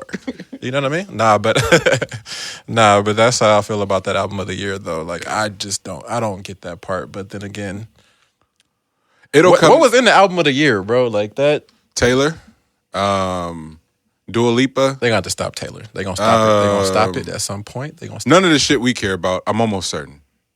If I've shitted on anybody who we do care about, I apologize. But I think I'm almost certain that everything in the category for album of the year was something we didn't care about. Okay. It's kind of like that dude that played like 30 instruments. What was his name? I forgot. Never mind. Go ahead.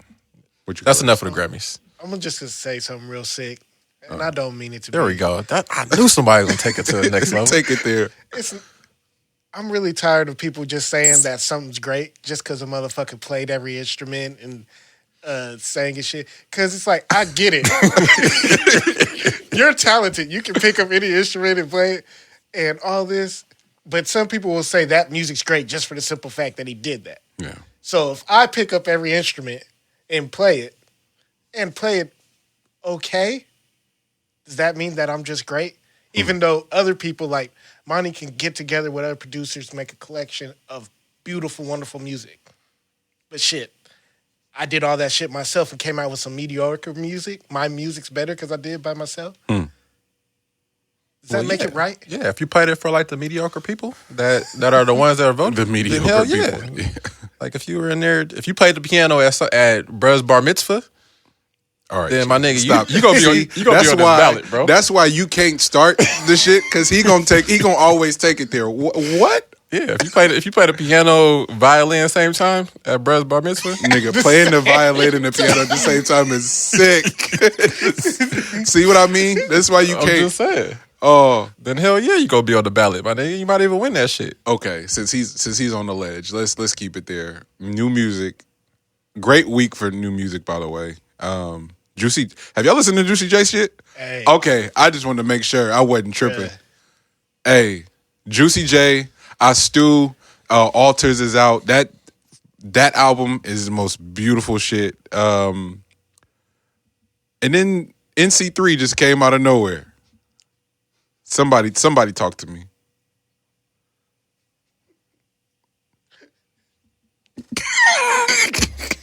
You feel me? All right, G. You feel me? Review it. Hey man, he does it again, man. I'm with it. I'm with it. The first half of the album will be considered like Wayne's greatness for like the mixtape shit. Yeah. And then the second half is him putting people on. So like that's like his children and the rest of the people in his group and shit like that. So that's what that is. But that first part, like Wayne over Pop Smoke beats, crazy. The Wayne and Drake, I would love for them to do more tracks like that. Yeah. Because that's the part that I've been waiting for them to do is just get into the soul type bag as opposed to like this poppy But that they would do. Okay, like my if bad. if they were to get into like the bag where they just get to like go back and forth, especially I love if they just go back and forth about a woman that they both fucked with, and that should be amazing to me. Like that shit should definitely be on the on song of the year for me. But yeah, go for it, man. Go for No, it. no. NC3, do you listen? Oh man, What'd I you- was happy. Yeah. I won't lie, I was happy. And then it goes back. Then I got saddened for a minute Talk to me. because I instantly started thinking about if Wayne do go to jail, the pistol and shit. Yeah. And then it just disheartened me all over again. Disheartened. Disheartened. There we go. There we go. Disheartened, bro. See, I brought it back. Call back. Jano, did you listen? NC3? You didn't? Just see? Hey. We'll talk. We'll talk. NC3.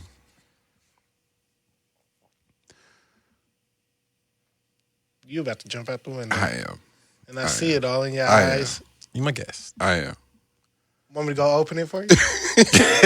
No, I just Don't try to pick your words right. Just say I'm not it. even go trying to for it, I'm not man. even trying to pick Don't my Kevin words Hart up. this situation. I'm not. Because with Wayne, y'all and it's not even what y'all expect. Just when you do that, when you do that and you still capable of that, that's why I be getting the other shit out of here. Like, nigga, stop playing with me, bro. I know you can rap, my nigga. Like, what are you doing? Like, it's like we've talked about it over and over again. There's never been nothing like the Dedication series. There's never been nothing like the Carter series. So, my nigga, now that I know that, guess what you don't get to do? Take no fucking bars off or no projects off, my nigga, and go, oh, I'm not listening to nothing. Nigga, when you were listening to shit, guess what was happening? Nobody was fucking with you. That's what irritated me about NC3. It was that good, but it was evident that he was listening to shit. He was being inspired again. Like, that's the shit that I haven't been able to fuck with because it's hella niggas like Wayne walking around going, yeah, man, I don't listen to nobody but my own self because stop. Nigga, that's the problem. Turn something else on and see what the fuck is happening out here so you can then show up and do an NC3 and remind everybody why you that nigga. Sorry. Not rolling with the I don't listen to nobody but myself no more, G. No? No. Cause when you're doing it, guess what? You're not putting out you're not making shit that sound like that. Did it or did it not sound like he had been listening to people? Yeah. I think he goes in and out of that though. Like I think for the most part, he is not listening to other folks. And that is what it is. Like that's what's made him who the fuck he is in my book, to tell you the truth. Like I think that nigga be skateboarding and shit might come over the intercom. Nigga, skateboarding with nothing on in the warehouse is sick. No. I'm saying there's music in there, but I think that's when he probably might hear some shit. Like, But that's oh shit, like okay, but don't tell me that you're not shit- that listening shit to nobody. Don't tell me you're not listening to nobody when I know you skate every day. my nigga not get in the car and throwing on somebody else's album. Nigga, bro. I'm That's not kinda like doing that. That's not what I'm talking about. But to sit on an interview and go, I don't listen to nobody but myself, nigga, you skateboard for hours. What else are you doing? That nigga got that much But music, bro. He can skateboard for hours for the rest of his life and still just listen to himself. But if you skateboard in the books on tape, you sicko. I was about to say he can A do that. podcast. Or meditating. Meditation music. Wayne in there with ocean noises just on. doom. But this, wait a minute. You wouldn't skateboard to Obama's new audiobook? Okay, this niggas. But to his point though, L was working out to Janae when it came out. That shit was fire, bro. So Some of the best workouts of my life, in bro. fairness, Wayne might be in there skateboarding the fucking Between the World and Me. Like, come on, keep it lit. You see Janae on the album shit? Oh yeah, album of the year. She was the album of the year. God damn, that's crazy. So I take that back. I'll tell you. It is albums you fuck with. There was enough people out there working out to Janae. No, nigga, it was just They you. voted for that shit. It was just you. All right. G, you finally did get to watch the Fresh Prince reunion. Yes. Lex and I got killed for our take about Miss Janet. It happens. I'm not walking it back. I still ain't feel the either. same way. Be accountable, grown ass adult. real. I'm still standing on that. You finally watched it, but then you got to watch. You did it right because you got to watch reunion and the Red Table Talk like back to back. Yes. Dissect. Dissect. Shit.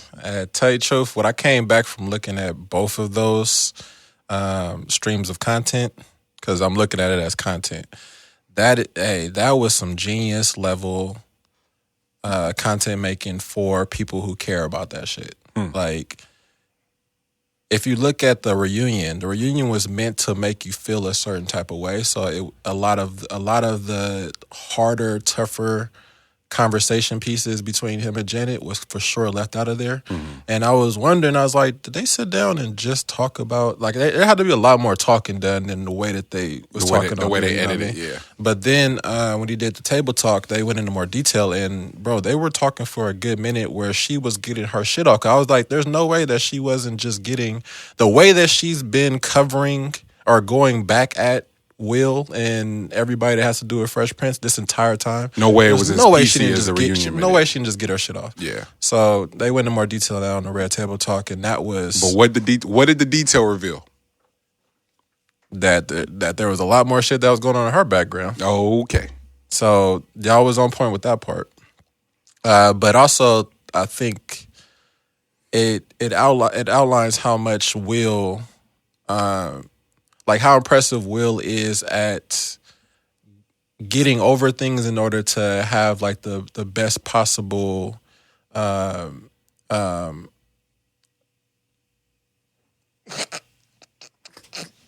sorry. My bad. Nobody else. Y'all can only see that. Y'all can't hear that on the mic. Oh, Hey, but he's only looking at creating something that people enjoy. In my book, okay.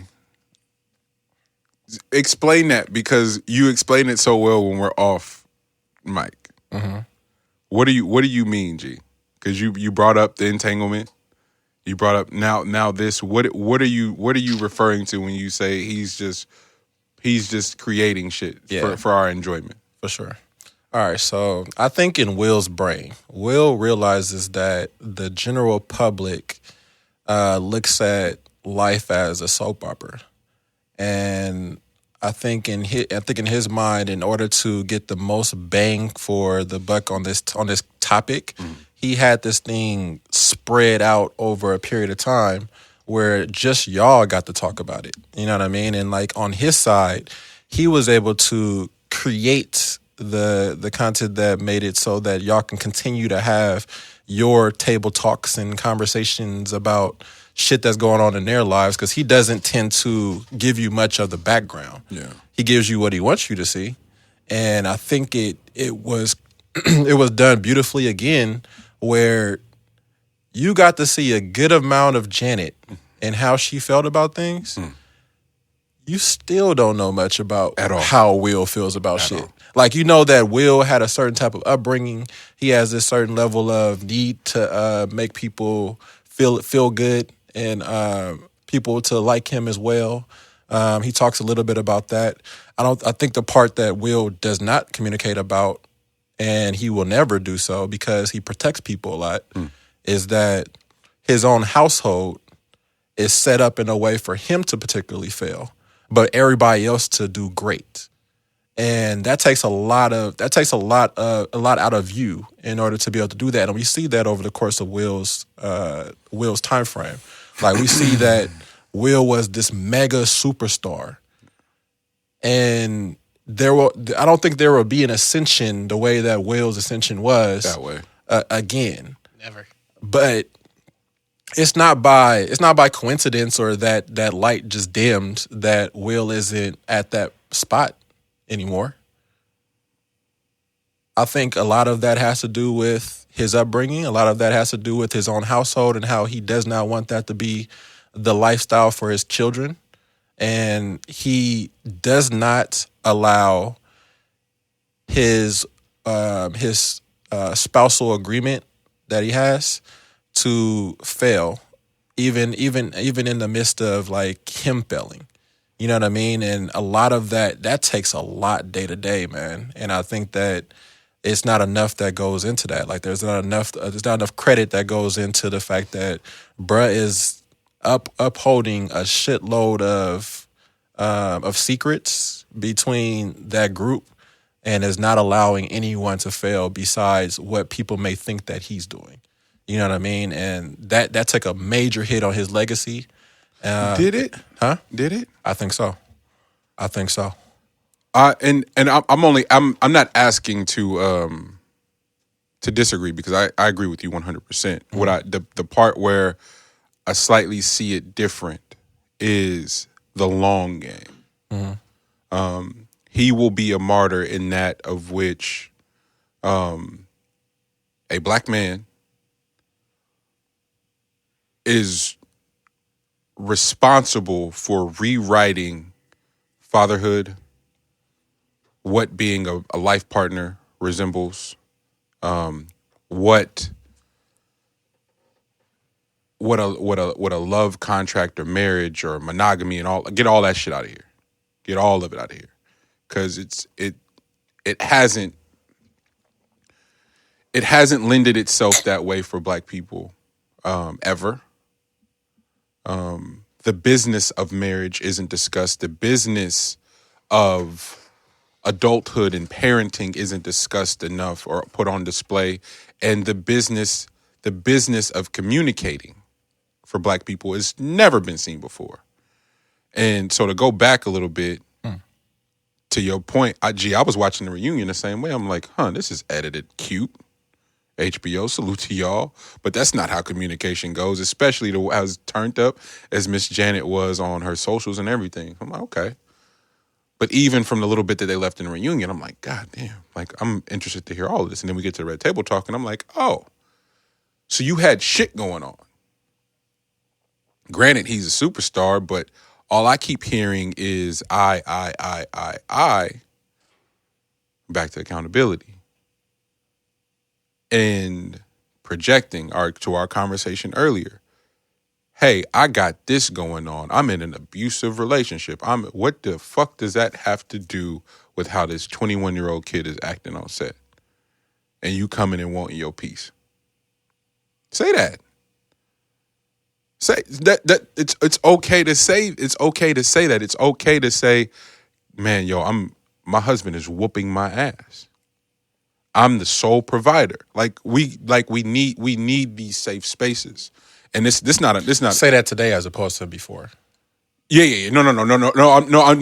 I'm saying because times are definitely different. no times. Now, you could definitely say that we now. reap You couldn't we say reap that a, back then. we reap a whole different group of benefits of Yeah. time and hindsight and all this stuff. Because we talk about colorism, we talk about Oh, sexism, my we talk God, about a gang of things that everything. take place on these sets where you bring your problems here, Yeah. and you're gonna end up just like that. With her situation, it just wasn't gonna play out correctly.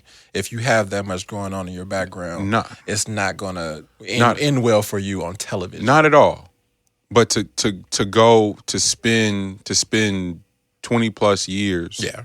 going, this young man did this to me, and not go, and even in the space of being a victim, going, God damn, like, well, how did I handle this wrong, and what turmoil was created between he and I out of it. And that's the thing that I want so desperately for us, is that in these elevated spaces of access and opportunity for ourselves and for our community, to not turn on one another in the name of not knowing how to fucking express our turmoil. I'm going through something. If I show up in here and I'm on bullshit and you personalize it and Lex personalize it and it's like, yo, this nigga Monty tripping, fuck this show. Now we've completely undone 133 episodes of trying to get to another point because I was on bullshit and going through something and couldn't lean on. That's why I start the show. Yo, how are y'all? How are we, nigga? Is Kendra whooping your ass at home? You better tell me, bro. You know, and not to make light of it. It's just so many of us are dealing with things. Fuck fame, celebrity, and money and all that. Like, that shit don't buy happiness at all. There are black men, women, and children being tortured behind their walls, both physically, mentally, and spiritually, and don't have any safe outlets. And as a byproduct, are undermining these spaces that could change all that. And so, as a hope to just be a different space, be a different look, I'm hoping. My hope is that when I say accountability, I hope that doesn't land as being insensitive to Miss Janet, and other women who have never felt safe or felt seen, especially in the fucking workplace. But how do we get to a place? How do we get to a place of not immediately going, well, you my enemy because you're the man on this show. You're the star on this show. You're the rapper that is now entered in to my space as being a thespian and an actress. My beef is with you and your obnoxious ass friends, pants sagging, music loud on set. Like, wait a minute. Like, how am I automatically your enemy? How are we when man, black men ain't shit on to whoa. No, the niggas you keep fucking with ain't shit. Let's have a different conversation now, because I'm here for you, want to help, but how come all the niggas you keep fucking with ain't shit? That's it. Just a different level of accountability when we start casting these general ass nets on the attack, the war that is on black love. Like, that's all I'm saying, because and that's not even in just relationships. That is between black mothers and sons, young black women and their dads. Like, it's a whole bunch of shit that's going on that don't have nothing to do. That's generationally that we're unpacking and having to restore. That when we get to collaborative spaces and trying to work in spaces together, automatically is, oh, I don't fuck with y'all, you don't fuck with me. Oh, all y'all do this. Oh, all y'all do that. Men do it to women too, all the time.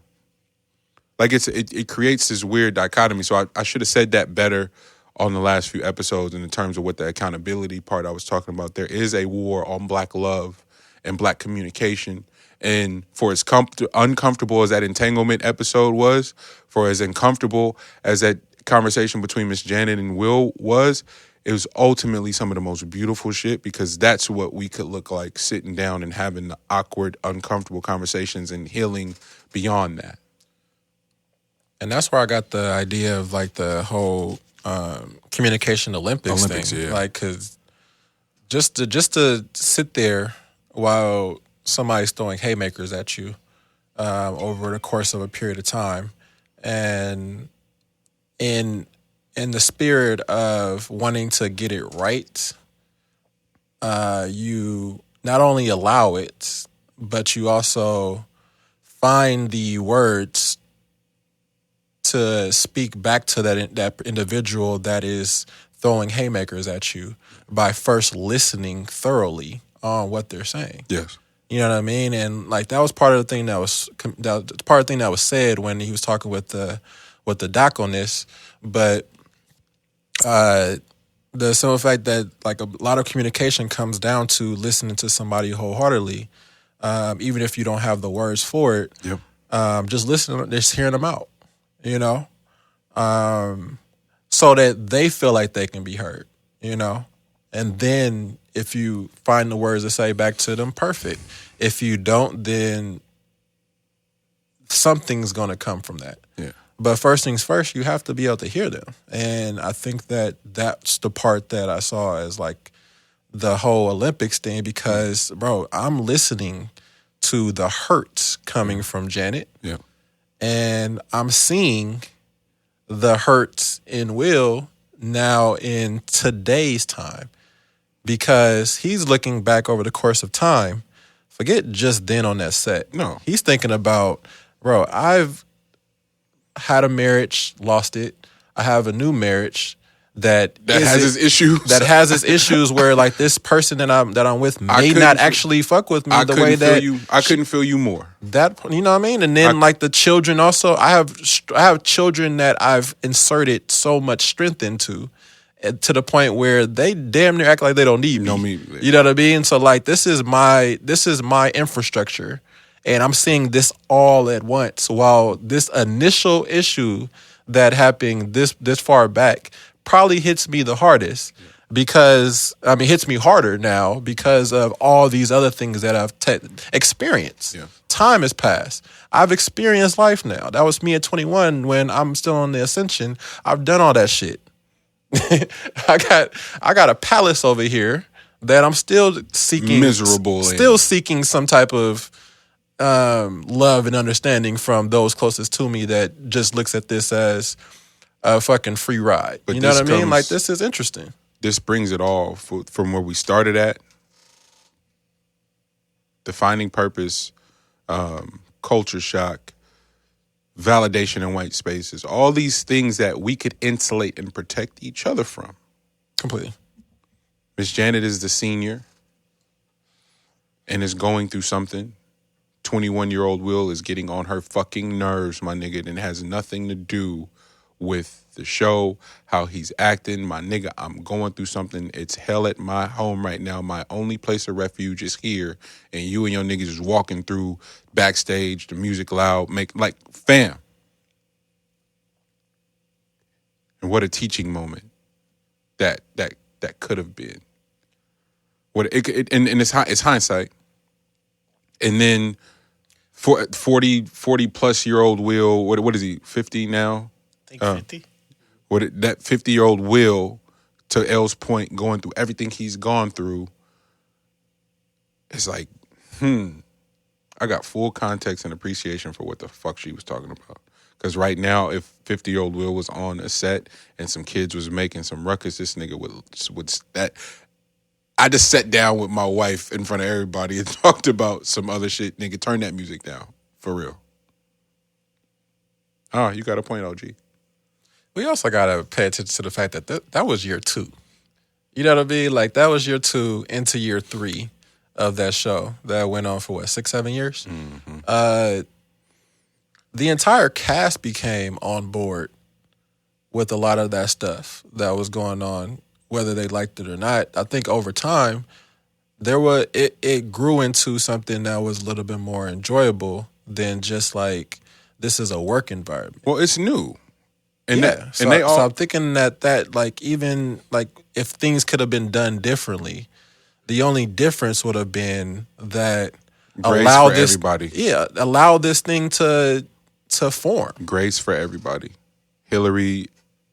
Will got on Hillary's nerve. He literally got on everybody's nerve on the set, and just from being green and coming from a different place and having that shit, he just had that thing, and it's imperfect. And I don't know. I want space, and even too for Miss Janet, I want that space for her too to not be perfect. You know what I'm saying? Like especially for her, even more so than Will, for her to come and just nigga, moms come home tripping. Y'all ain't cleaning this place up. It's like, bro, you bugging over one dish in the sink. What is going on? You go, oh fuck, she got bills. It'd be hella other shit. I guess in totality, the misdirected, the displacement. There we go. Displaced anger and frustration and projecting, and how it alters. Like an 8-year-old Armani should not have to go, oh man, moms ain't really mad at me. She just had a really bad day and rent is due today and she don't know how to figure it out. That would stress anybody out. You should be allowed that. But also, the elevated version of you goes, it's not my 8-year-old son's fault. This world is fucked up. It's not 21-year-old Will's fault that Miss Janet's life at home is fucked up, but it's her reality. Will should read the room. Miss Janet should not display. It's a whole bunch of shit happening. But the grace, the lack of grace Black people are allowed to filter through any of that is really what the most heartbreaking part of it all is. Also, can y'all make 6 degrees of separation? Independence Day? Enemy of the state? I know I can't Pursuit- make 6 Pursuit of degrees Happiness? separation. Hey, I he know I brought can't. back a whole science fiction. I Robot, I Am Legend. 7 pounds, bro. The list goes on, bro. If that cast can't make I that didn't hear shit, nothing after 6 degrees of separation. bro. If that The answer is no, fam. if that cast of Fresh Prince can't make that, then all y'all motherfuckers need to be acting like Alfonso, Just happy to be Just there. happy, bro. And doing You better live the rest of your life off of Fresh Prince. So the rest of that, man, shut up, man. Let's go. Don't he, this is super random, but it just popped in my head. Didn't he copyright the dance? Probably, I'd imagine so. I would hope so. I think I'd he imagine did. so. If I gotta do that shit in the store, Everywhere then we my go, nigga, then yeah. yes, man. But I think his mom or something told him like, "Hey, that's yours." Oh man, damn fellas, how we want to do this? Last night was absolutely insane. Yeah. I don't know how to start. Well, I mean,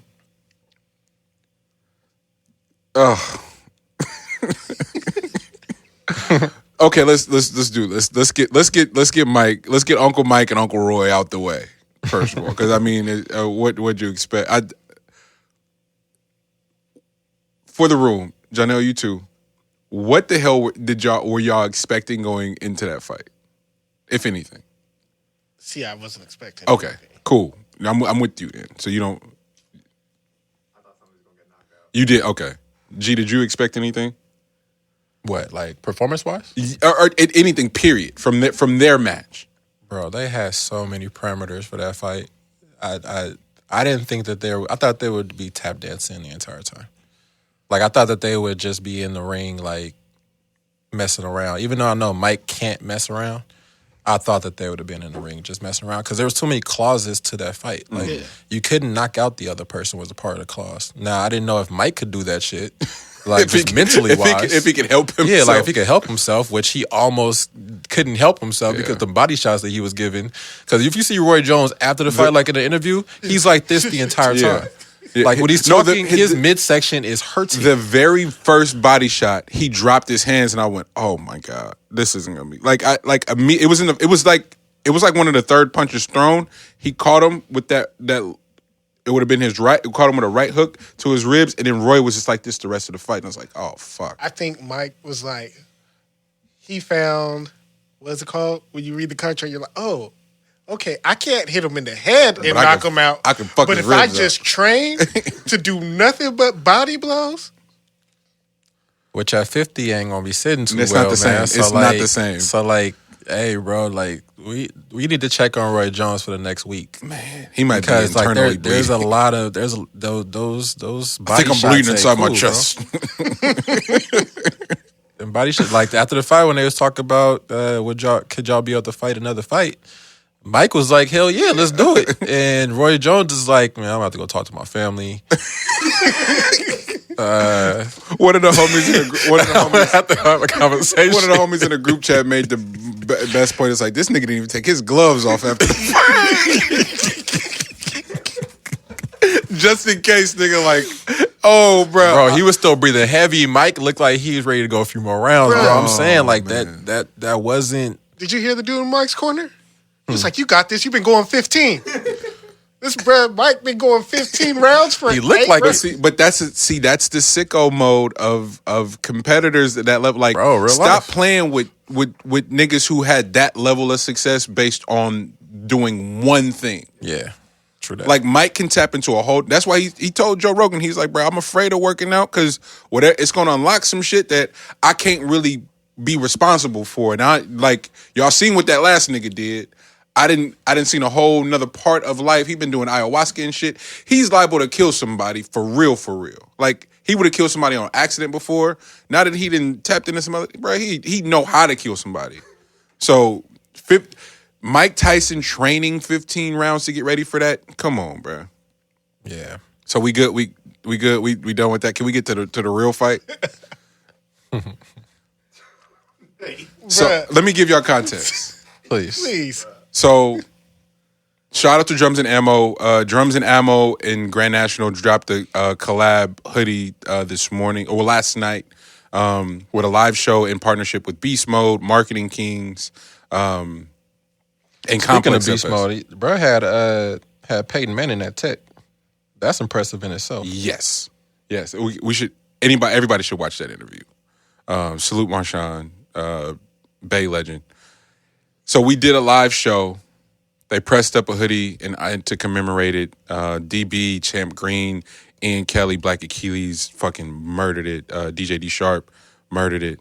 But because of COVID restrictions, the crew couldn't be inside, so we stayed outside and live streamed the show. It was so fucking dope.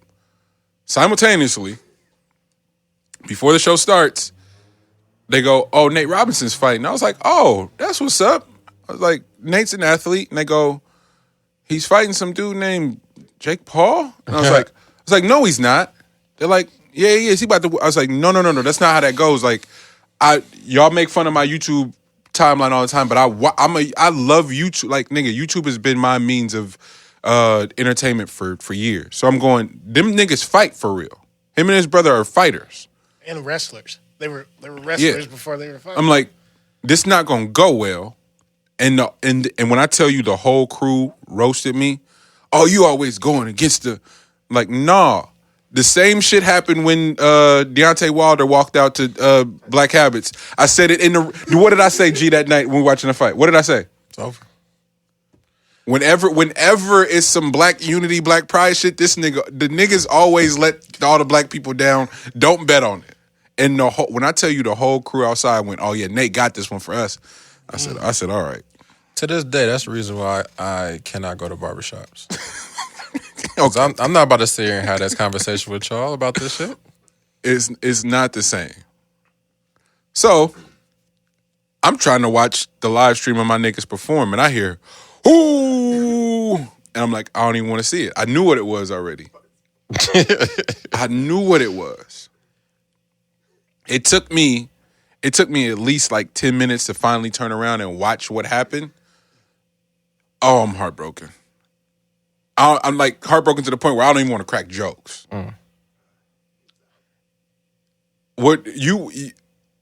Lex is, so when was it my first time in Europe or my second time? It was the McGregor Mayweather. Oh, yeah. And I FaceTime Lex. And Lex is that's how I noticed my nigga for real. He got a drink in his hand. He might have been holding Sid at the time.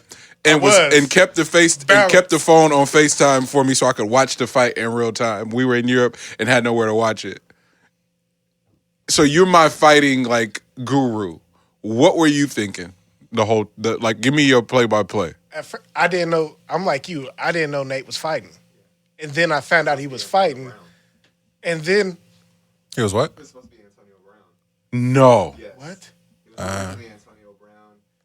Brown declined because I think he was going back to the Bucks, and Nate Robinson hopped in on it. No. Yeah. It was going to be Antonio. That was originally the fight. Okay, that makes it Okay. even more heartbreaking. So Nate on some like, that's the Was equivalent he of getting. hopping in to say? Because see, I don't know. That's the equivalent of getting shot at the drive-by. Like, bro, that wasn't even meant for you, fam. Whoa.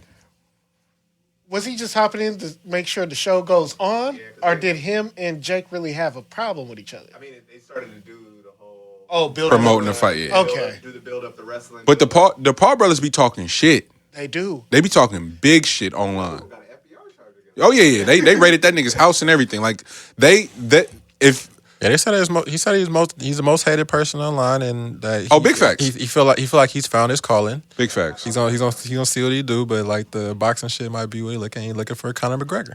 But see, this is why you don't say this is for my brothers, this for my NBA, because them NBA niggas quickly disown that nigga. Fucking Swaggy P was like, "Hey, this ain't a representation of the league. I'm gonna just keep." I'll tell you. Oh my bad. Go ahead. Your play-by-play. So then I was like, "Oh, they're fighting," and I was instantly in my head. I'm like, "Nate, what the fuck are you doing?" Yeah. I Like was Nate's like, brand is lit right now. I was like, don't do this. exactly. Because he's killing it on YouTube right now. Yeah. And then I was like, I don't know if Nate's been doing boxing for a minute, but Jake's been doing Been fighting. like he's been fighting and training.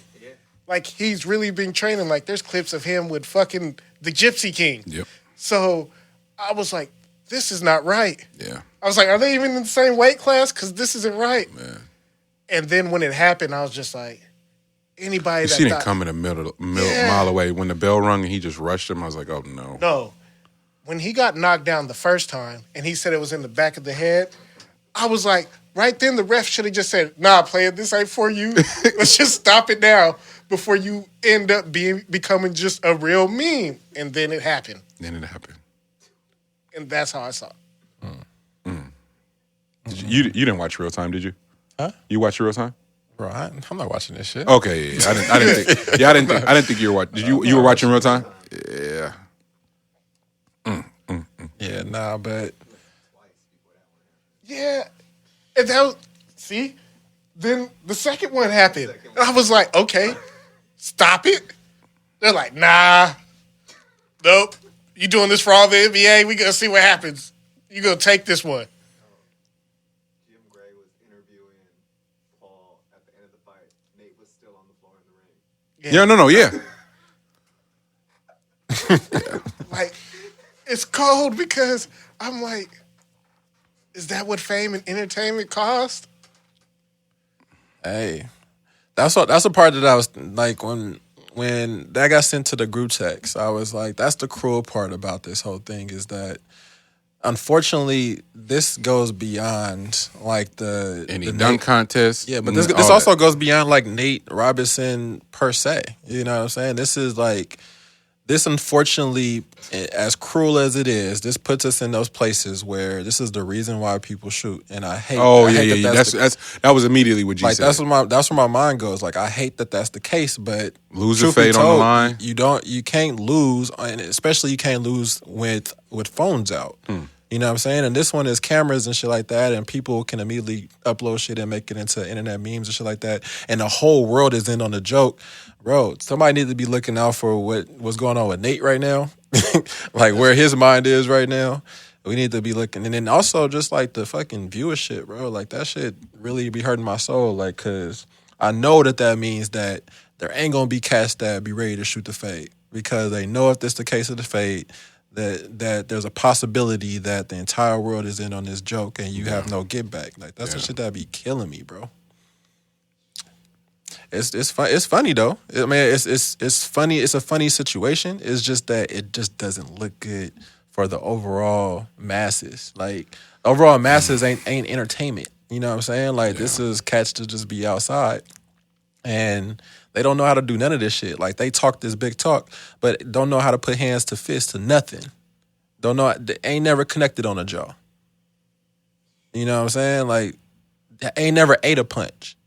You know what I'm saying? So, like, they just get right to it with that in mind. You know what I'm saying? That's that sick shit that I cannot stand. Is that folks will, instead of be the one that's over here laid on the ground because that's a possibility, you decided to just end another nigga shit. You know what I'm saying? And that should be that shit's stupid, bro. Yeah. Such a Nate fan, his UW days and just being multi-athlete. That hurt, man. Because it, like, the second they announced who he was fighting, I was like, this ain't gonna go well. This is not gonna go well. And I'm so not glad, but at least the fellas are on. They all, like, it happened. They looked at me. They're like, I'm like, I told y'all, like, this, it wasn't gonna go. Like, that nigga fight for real. So Nate, hold your head, brother. Yeah, just hold your head and keep creating dope ass content because you were killing that and own it. I don't think we want to do that though. Yeah, liberals not knowing how to win or lose is weird to me, but I don't want to do that right now. It feels. I didn't expect Nate to lose that way last night, and so it just brought up a whole nother point of just not knowing how to win or lose. You didn't expect him to lose? No, I didn't expect him to lose like that. Like, so that's where me and you differ. No.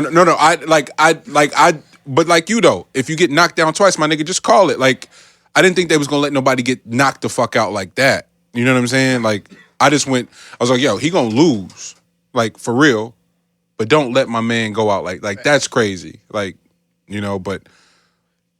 And see, like, after the first knockdown, I was like, oh no, they wanted him to get knocked out. Yeah. Like, I knew instantly because he. Yeah. Now, and I'm from Seattle. Yeah. So it's like, damn. Yeah. Now we'll do that whole conversation about fucking participation trophies and all that shit later. I thought about that a lot the last few days. For whatever reason. Handing those out last night. They give out medals. Thanks for showing up. We just come from a completely different place, bro. Like, participation, what? Nigga, you lost. Nigga, like, eat that. Like, it's such an intricate part of, like, life too. And robbing people of that is, like, so indicative of, like, the response of, like, watching all the like billboards and marquees of, like, America just fired Trump. That's not how that went. But all right, cool. Like, cool. You know, we're gonna do that today. A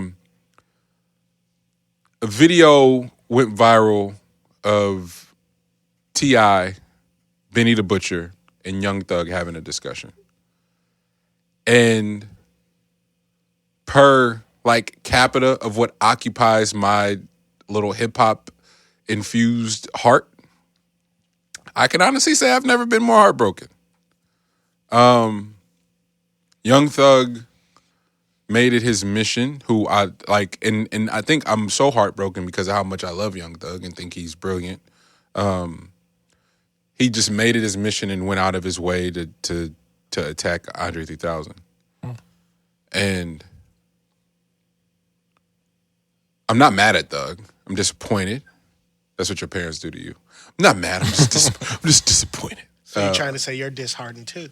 I purposely didn't say disheartened because of you sick fucks. Like, it's okay, man. And over to talk about, it's okay, bro. You can be disheartened, bro. Let your dishearten out, man. But it brought up a very, very interesting point. Thug was ultimately saying Andre isn't as inviting as other collaborators and have been to him, and he went out as far as to say, is like, Elton John was like, I fuck with you and let's do a song. Like, we're just saying Andre 3000 hasn't been that welcoming and looks down on the younger generation, when Andre 3000 has repeatedly gone out of his way to be like, the reason I don't do music is because these kids are so dope. Like, he time and time again, he's gone like, no. they're tapping into something that I just can't access right now. And has been getting killed for his honesty. Even I did it. Because he was being so honest, and then he didn't walk it back on the conversation with Rick Rubin and them, and went viral for it. I'm like, nah, that's not what's. Don't stop saying that. Stop. It's okay to be a goat and be like, yo, I'm not inspired right now. My fandom hasn't been being protected. Like he just do that. And so for Thugger to interpret that as a personal attack just highlighted the miscommunication generationally, and artist to artist that exist. And so simultaneously as that video was going viral, I was trying to enjoy the family time and shit, and my phone was blowing up about a Clubhouse room, and the conversation that was being had in around Bay Area politics and music. DJ D Sharp, Dage, D Nas, Big Von, Dame, the boy Dame, Tim House, all of these people who matter, give or take, depending on where you sit. A dear friend and supporter of Grand National was just like, hey, y'all keep having these conversations about list and shit, and Irk the Jerk Kevin Allen is one of the GOATs and just so happens to be the reason Grand National exists. We gotta start having a different conversation. And that made some niggas emotional. All right. So in your emotions, can you still have a fact-based conversation? And guess what was proven? No. Niggas can't. And so for granted, it's two different things happening at once, but there was something very, very similar in and around the delusion that emotions bring up. Like niggas stop thinking straight. They stop operating in fact. Like it's not like facts have been completely removed because you're operating off of emotion. Like, oh, okay. Huh. So then the video surfaces of Andre 3000 giving Young Thug the warmest embrace and like bigging him up, and then going, oh, so Thug, your emotions, you just threw the facts of the matter out the way. Andre 3000 in his eulogy for Phife Dawg of the legendary Tribe Called Quest went out of his way to big up specifically Thug as leader of the new generation. So your emotions again are just got you throwing facts out the fucking window. So again, the grace that I'm hoping for black people, like I'm not, fuck what white people got going on. Seriously, I mean that. I'm talking about the grace that isn't allowed it for black people to just figure shit out and not go on these platforms and say the silliest shit. Like, I pray that the entirety of our Kevin Hart segment is played because it's love. It's not, hey, it's like, nah, I want actual spiritual freedom from my man. It don't feel like his spirit is free. 3 Stacks reveres Thug and is praising him for his freedom, how he sonically sounds free, and you somehow can still interpret that as hate. The Grand National motto is all inclusive. It's not a group. The door isn't closed on, like when niggas go, oh man, y'all killing it. It breaks my heart because I hope that when you see Grand National, you see yourself. The Bay ain't never had nothing like this shit, bro. You might need to say that one more time. I hope when you see Grand National, my nigga, you see yourself. It's not a club. It's not closed. It's not. There wasn't an ecosystem. The Bay has time and time again set the standard, set the bar, and has not reaped the residual trickle down. Atlanta figured out how to reap the residual trickle down. Chicago figured out how to do it. LA figured out how to do it. Somehow, some way, you can get shit popping just in your region. and still have to leave here. Shout out to Simba for hopping in that chat. Simba went viral last week, nigga, and represented us so well, and niggas still had the nerve to say, I don't know, your shit ain't crossed my desk. Stop that goofy shit. That's silly. Now you exposing yourself as a grade A hater now. That nigga Simba went viral for one of the hardest performances on LA Leakers last week. If you haven't seen it, go watch it. And if you're from the Bay, you be fucking proud. I don't care if it's Antioch, Richmond, Oakland, that nigga put on and ain't nobody fucking with him. Salute Simba. Undermining each other and the profit that exists, the ability to earn. Like, seriously. John L's here. Uplifters. We met, is that 3 years ago? Just about. Salute Danielle. Miss you dearly. Congrats on everything. She's like, yo, we got to attend this pop-up. We go to this pop-up and the food was awesome. I don't remember the company's name. You remember the food?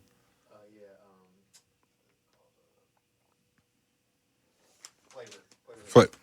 Man, we get there waiting in line and I see these tables sitting outside.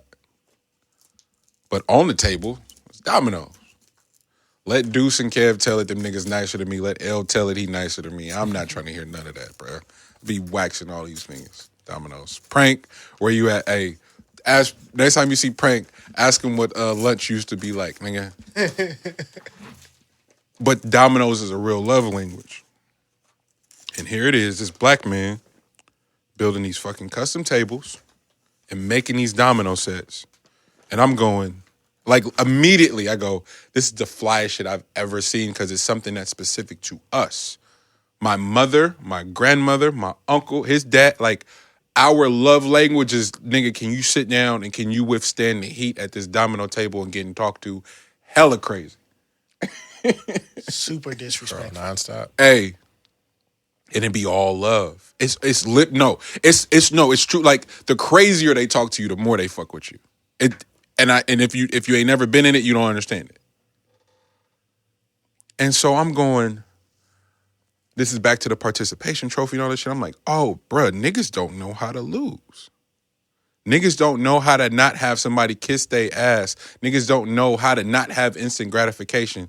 Niggas need fucking dominoes at everything they do. I'm gonna talk to you crazy. But it's just it's what we figured out. And so you get into, and granted, it's like, Man, niggas been watching other niggas play video games. man, look. That's the life. They ain't touched the stick shit. Facts. You ain't been outside. Man, thank you, bro. They ain't got their sticks plugged in, right? Bro pulled up, brought gear for the pod. Appreciate it. Man.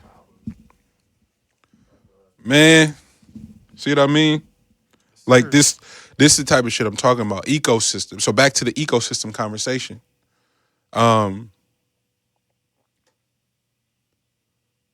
Have friends that are videographers, dope ass videographers. Friends that work in real estate. Friends that do credit repair.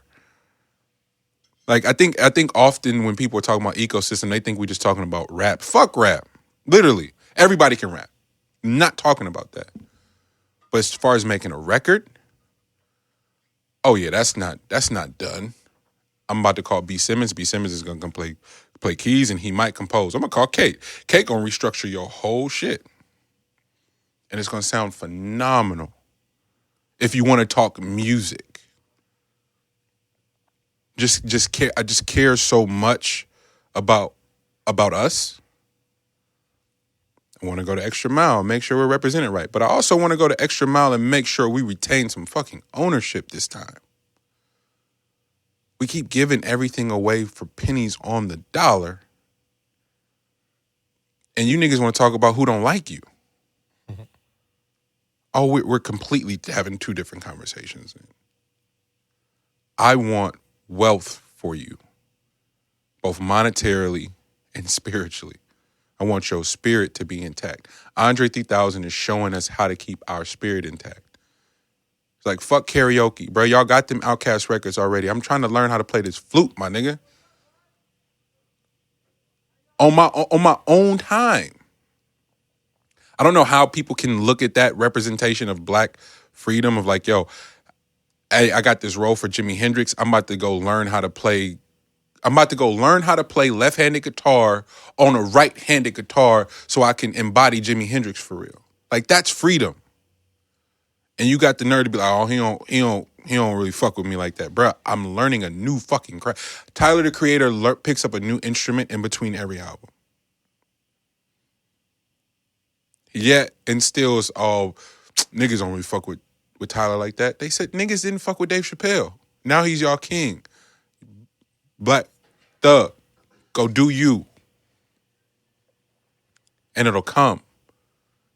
But nigga, you got to put that dress on your album cover because Stax was wearing motherfucking football pads and a kilt and a blonde wig. Like, so you can chinchilla pants. Come on, man.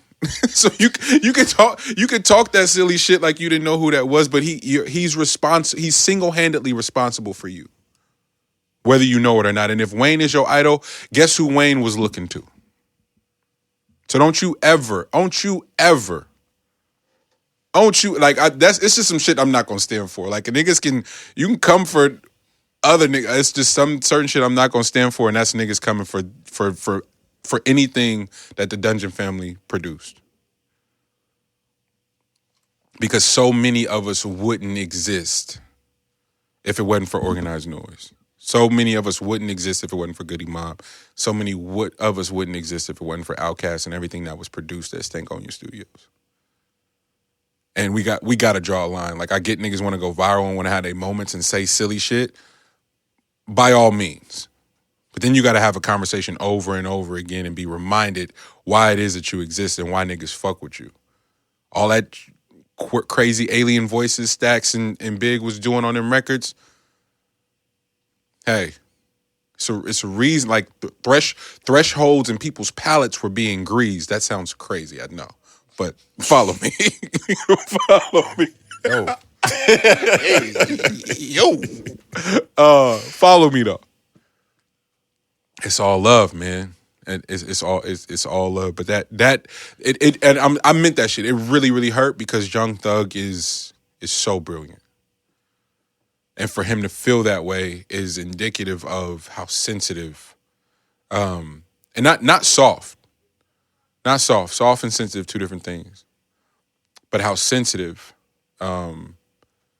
shit probably starting with my generation on down are and can't handle someone not hitting the like button.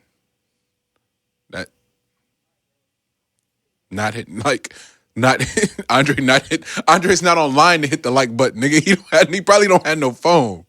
Seriously. I'm thinking about getting a Razor too. Y'all still gonna fuck with me? I can't do the iPhone no more, bro. Cause niggas text whole things and it's like, bro, you could just call me and this could be done in a matter of minutes. Now I have to stop. I gotta pull over and respond. Call me, my nigga. Well, not the only problem with that is Huh. you're going to get that Razor. You're still going to get that long-ass text. And but now you got to put it up. together. Yeah, it's going to be broken up. It's going to be part one of four. And the worst thing is when four comes When first. four comes first and you reading the end before you read the beginning? Yeah. Oh. Right. It's just like watching a porno backwards. It don't make sense. I'm a sicko. So you know me. Get to the fast forward. Money shot. Okay, I'm tripping. But yeah, when the money shot come in, though, it's like, what is that? Is that a deposit? Deposit is crazy. Oh man. What did we not get to, G? I think that was the only other thing was the whole women playing football with men patronizing the situation. To me personally, Wait, this happened? yeah, that was a young lady just played for Vanderbilt. They were bigging it up as like making history and being able to kick for them and stuff like that. And it was this big hoopla around it, right? And when they cut to her, like before the game, she played soccer for Vanderbilt or whatever. So she came in to play football or whatever. But when they showed like when she was kicking from like the 2-yard line at the in the pregame, and I'm like, that's weird because the offensive line would be inside the end zone if she was actually kicking from right there.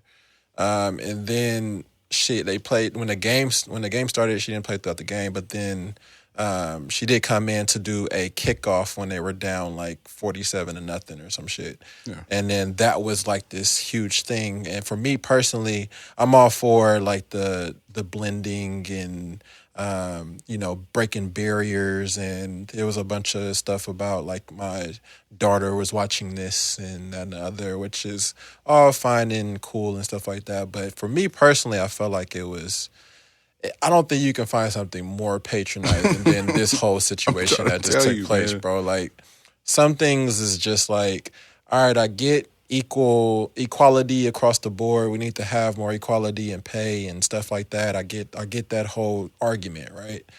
But do we really believe that we should be blending women into football with men? Like, do you really think that that's a thing? And then, like, do you really think that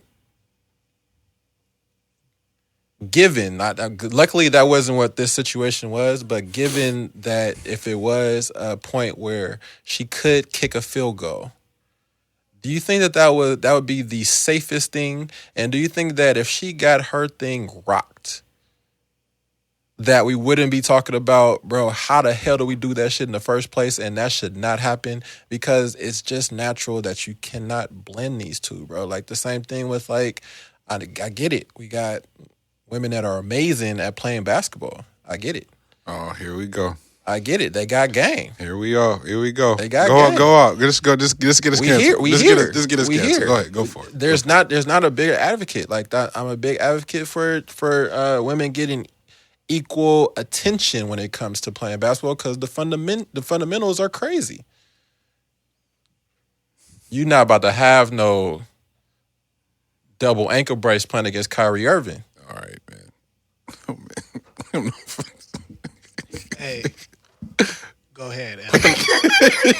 Because Lex's production style is just like whatever I can chop up and make sound crazy. I feel L on this, and I'm gonna let him get his out, and then I'm gonna get my little bit out too. Put them ankle braces on if you want to, and play against somebody that got a crossover, bro. Like, do that if you want to. I get it. Try to go in the posts with I'm gonna put a shit. Go in the post against let's see.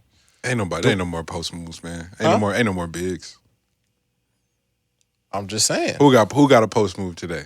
Who got a post move? Nobody. Nigga. Who got? No, look at you. Yeah. Struggling. I don't know who play post now. Trying to think. Nobody got a post move to save their life. Some guards, maybe. Man. Now because I'm with you. It does more harm than it does actually drive the narrative of the conversation. It undermines any progress. When we're talking about equal pay, equal opportunity on the cerebral side, and in some capacity the physical side too. But we're just talking about equal pay. We're not even talking about the blending of the shit. It was like the pay difference between the WNBA and the NBA is so drastic. And so much of that money is tied up in the TV contracts and viewership and all the things. There's a different conversation to be had that everyone's refusing to have. All right, man, somebody got to make some sacrifices, and it's going to be the NBA side, the men's side, in doing their part.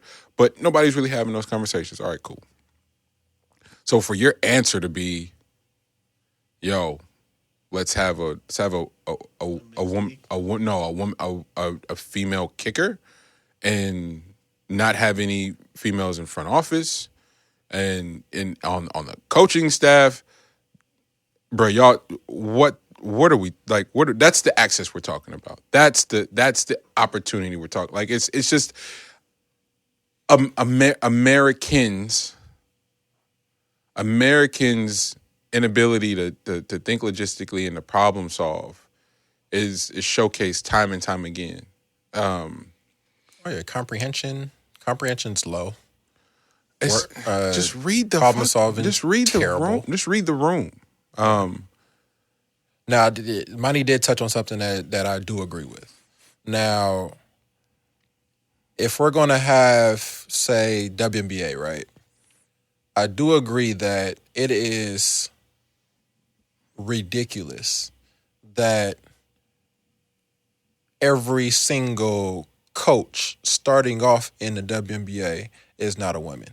That is completely ridiculous. That's to ridiculous. Me. Like if you're gonna try to equalize the playing field with putting a man as leader of that, You missed the whole it's point. fucking ridiculous to You me. missed the Now whole I point. definitely get that part. Like there should all those jobs should be available to women first and foremost before they even think about integrating putting a male in those locker rooms. Like the entire coaching staff, all the way to people like women that have retired should be able to get into those positions first and foremost, and then work into it should be kind of like that. I would say I know that that's probably going to be touching on some weird waters, but first and foremost, yes, that should be the case. Yeah, I don't think that's weird at all. It's just again, it's just Because in a way you can technically put it as like, okay, well, we're just gonna push her off to the side and this is gonna be all y'all's. That means that y'all never have an opportunity to come over into this space because we're not. But basically, we're not blending whatsoever. So if we can't come over there, then y'all can't come over here. No, that's real. But the pandering has this innate thing where it completely seems to remove all just basic logic. Yes. Yeah. It's like, hey, we're gonna do this. We gonna make sure it's female kickers in the NCAA.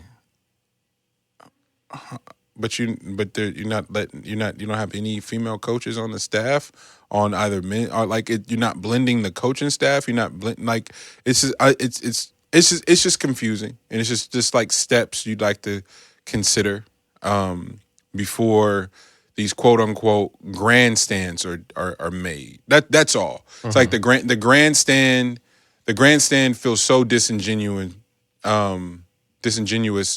when the efforts or initiatives to actually have change or impact, because if you have more female coaches, if you have more female execs, then the cultures likely change, and then we can start having a different conversation how the money is spread around. And the money ultimately will dictate the decision making. And so to skip those steps, and it's exactly how I feel about social justice. You can't have those conversations without talking about where the money is dispersed and the people who occupy the positions, who dictate where the money goes, and not having any black faces in those positions. I tell the story often, probably way too much, of when we attended Grammy Weekend last year, and going to those parties and genuinely being blown away that it was predominantly white, because those parties are for the people who dictate where the money goes. The booking agents, the marketing companies, the branding companies, the people who own the studios, who own the PROs, the BMIs, the ASCAPs, all white faces. And people are like, well, why does that matter? Well, it matters because when it comes down to decision making and things that will impact the creatives who are predominantly black, guess what? The last thing they're worried about are how that's going to impact the black dollar. And it's like, well, how do black people keep not having nothing to show for all this fucking output that is being produced? And it's like, well, that's why. That's how that happens. That's how the Recording Academy can get these categories so wrong. Because there's no black people in those decision making, on that decision making. So it's like the pandering, the grand gestures are cute, but really don't hold any value.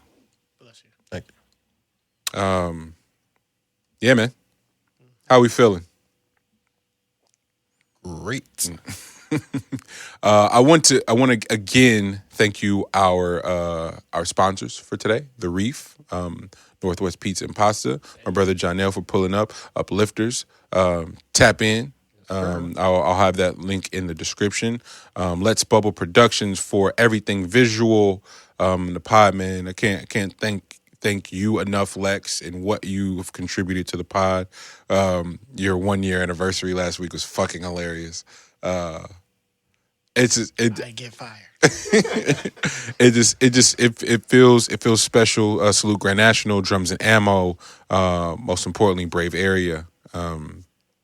continue to support, man. I know they did small business Saturday, Black Business Saturday, but make that shit year round, bro. Like I said, you got plenty of friends and family that do special shit outside of creativity, nigga. Like everybody can rap. Like, not talking about that, but if you need your credit repair, man, if you're looking to buy a home, if you need it, if you're terrified of the loan process, there's all these different resources and tools, and we're gonna get a new green book jumping off. You watch and see. But that's ultimately what this is about. Support local business, support business of color, and keep it lit. This has been another episode of the Meet the Brave podcast. We will see y'all next week. Love. Yes. This shit felt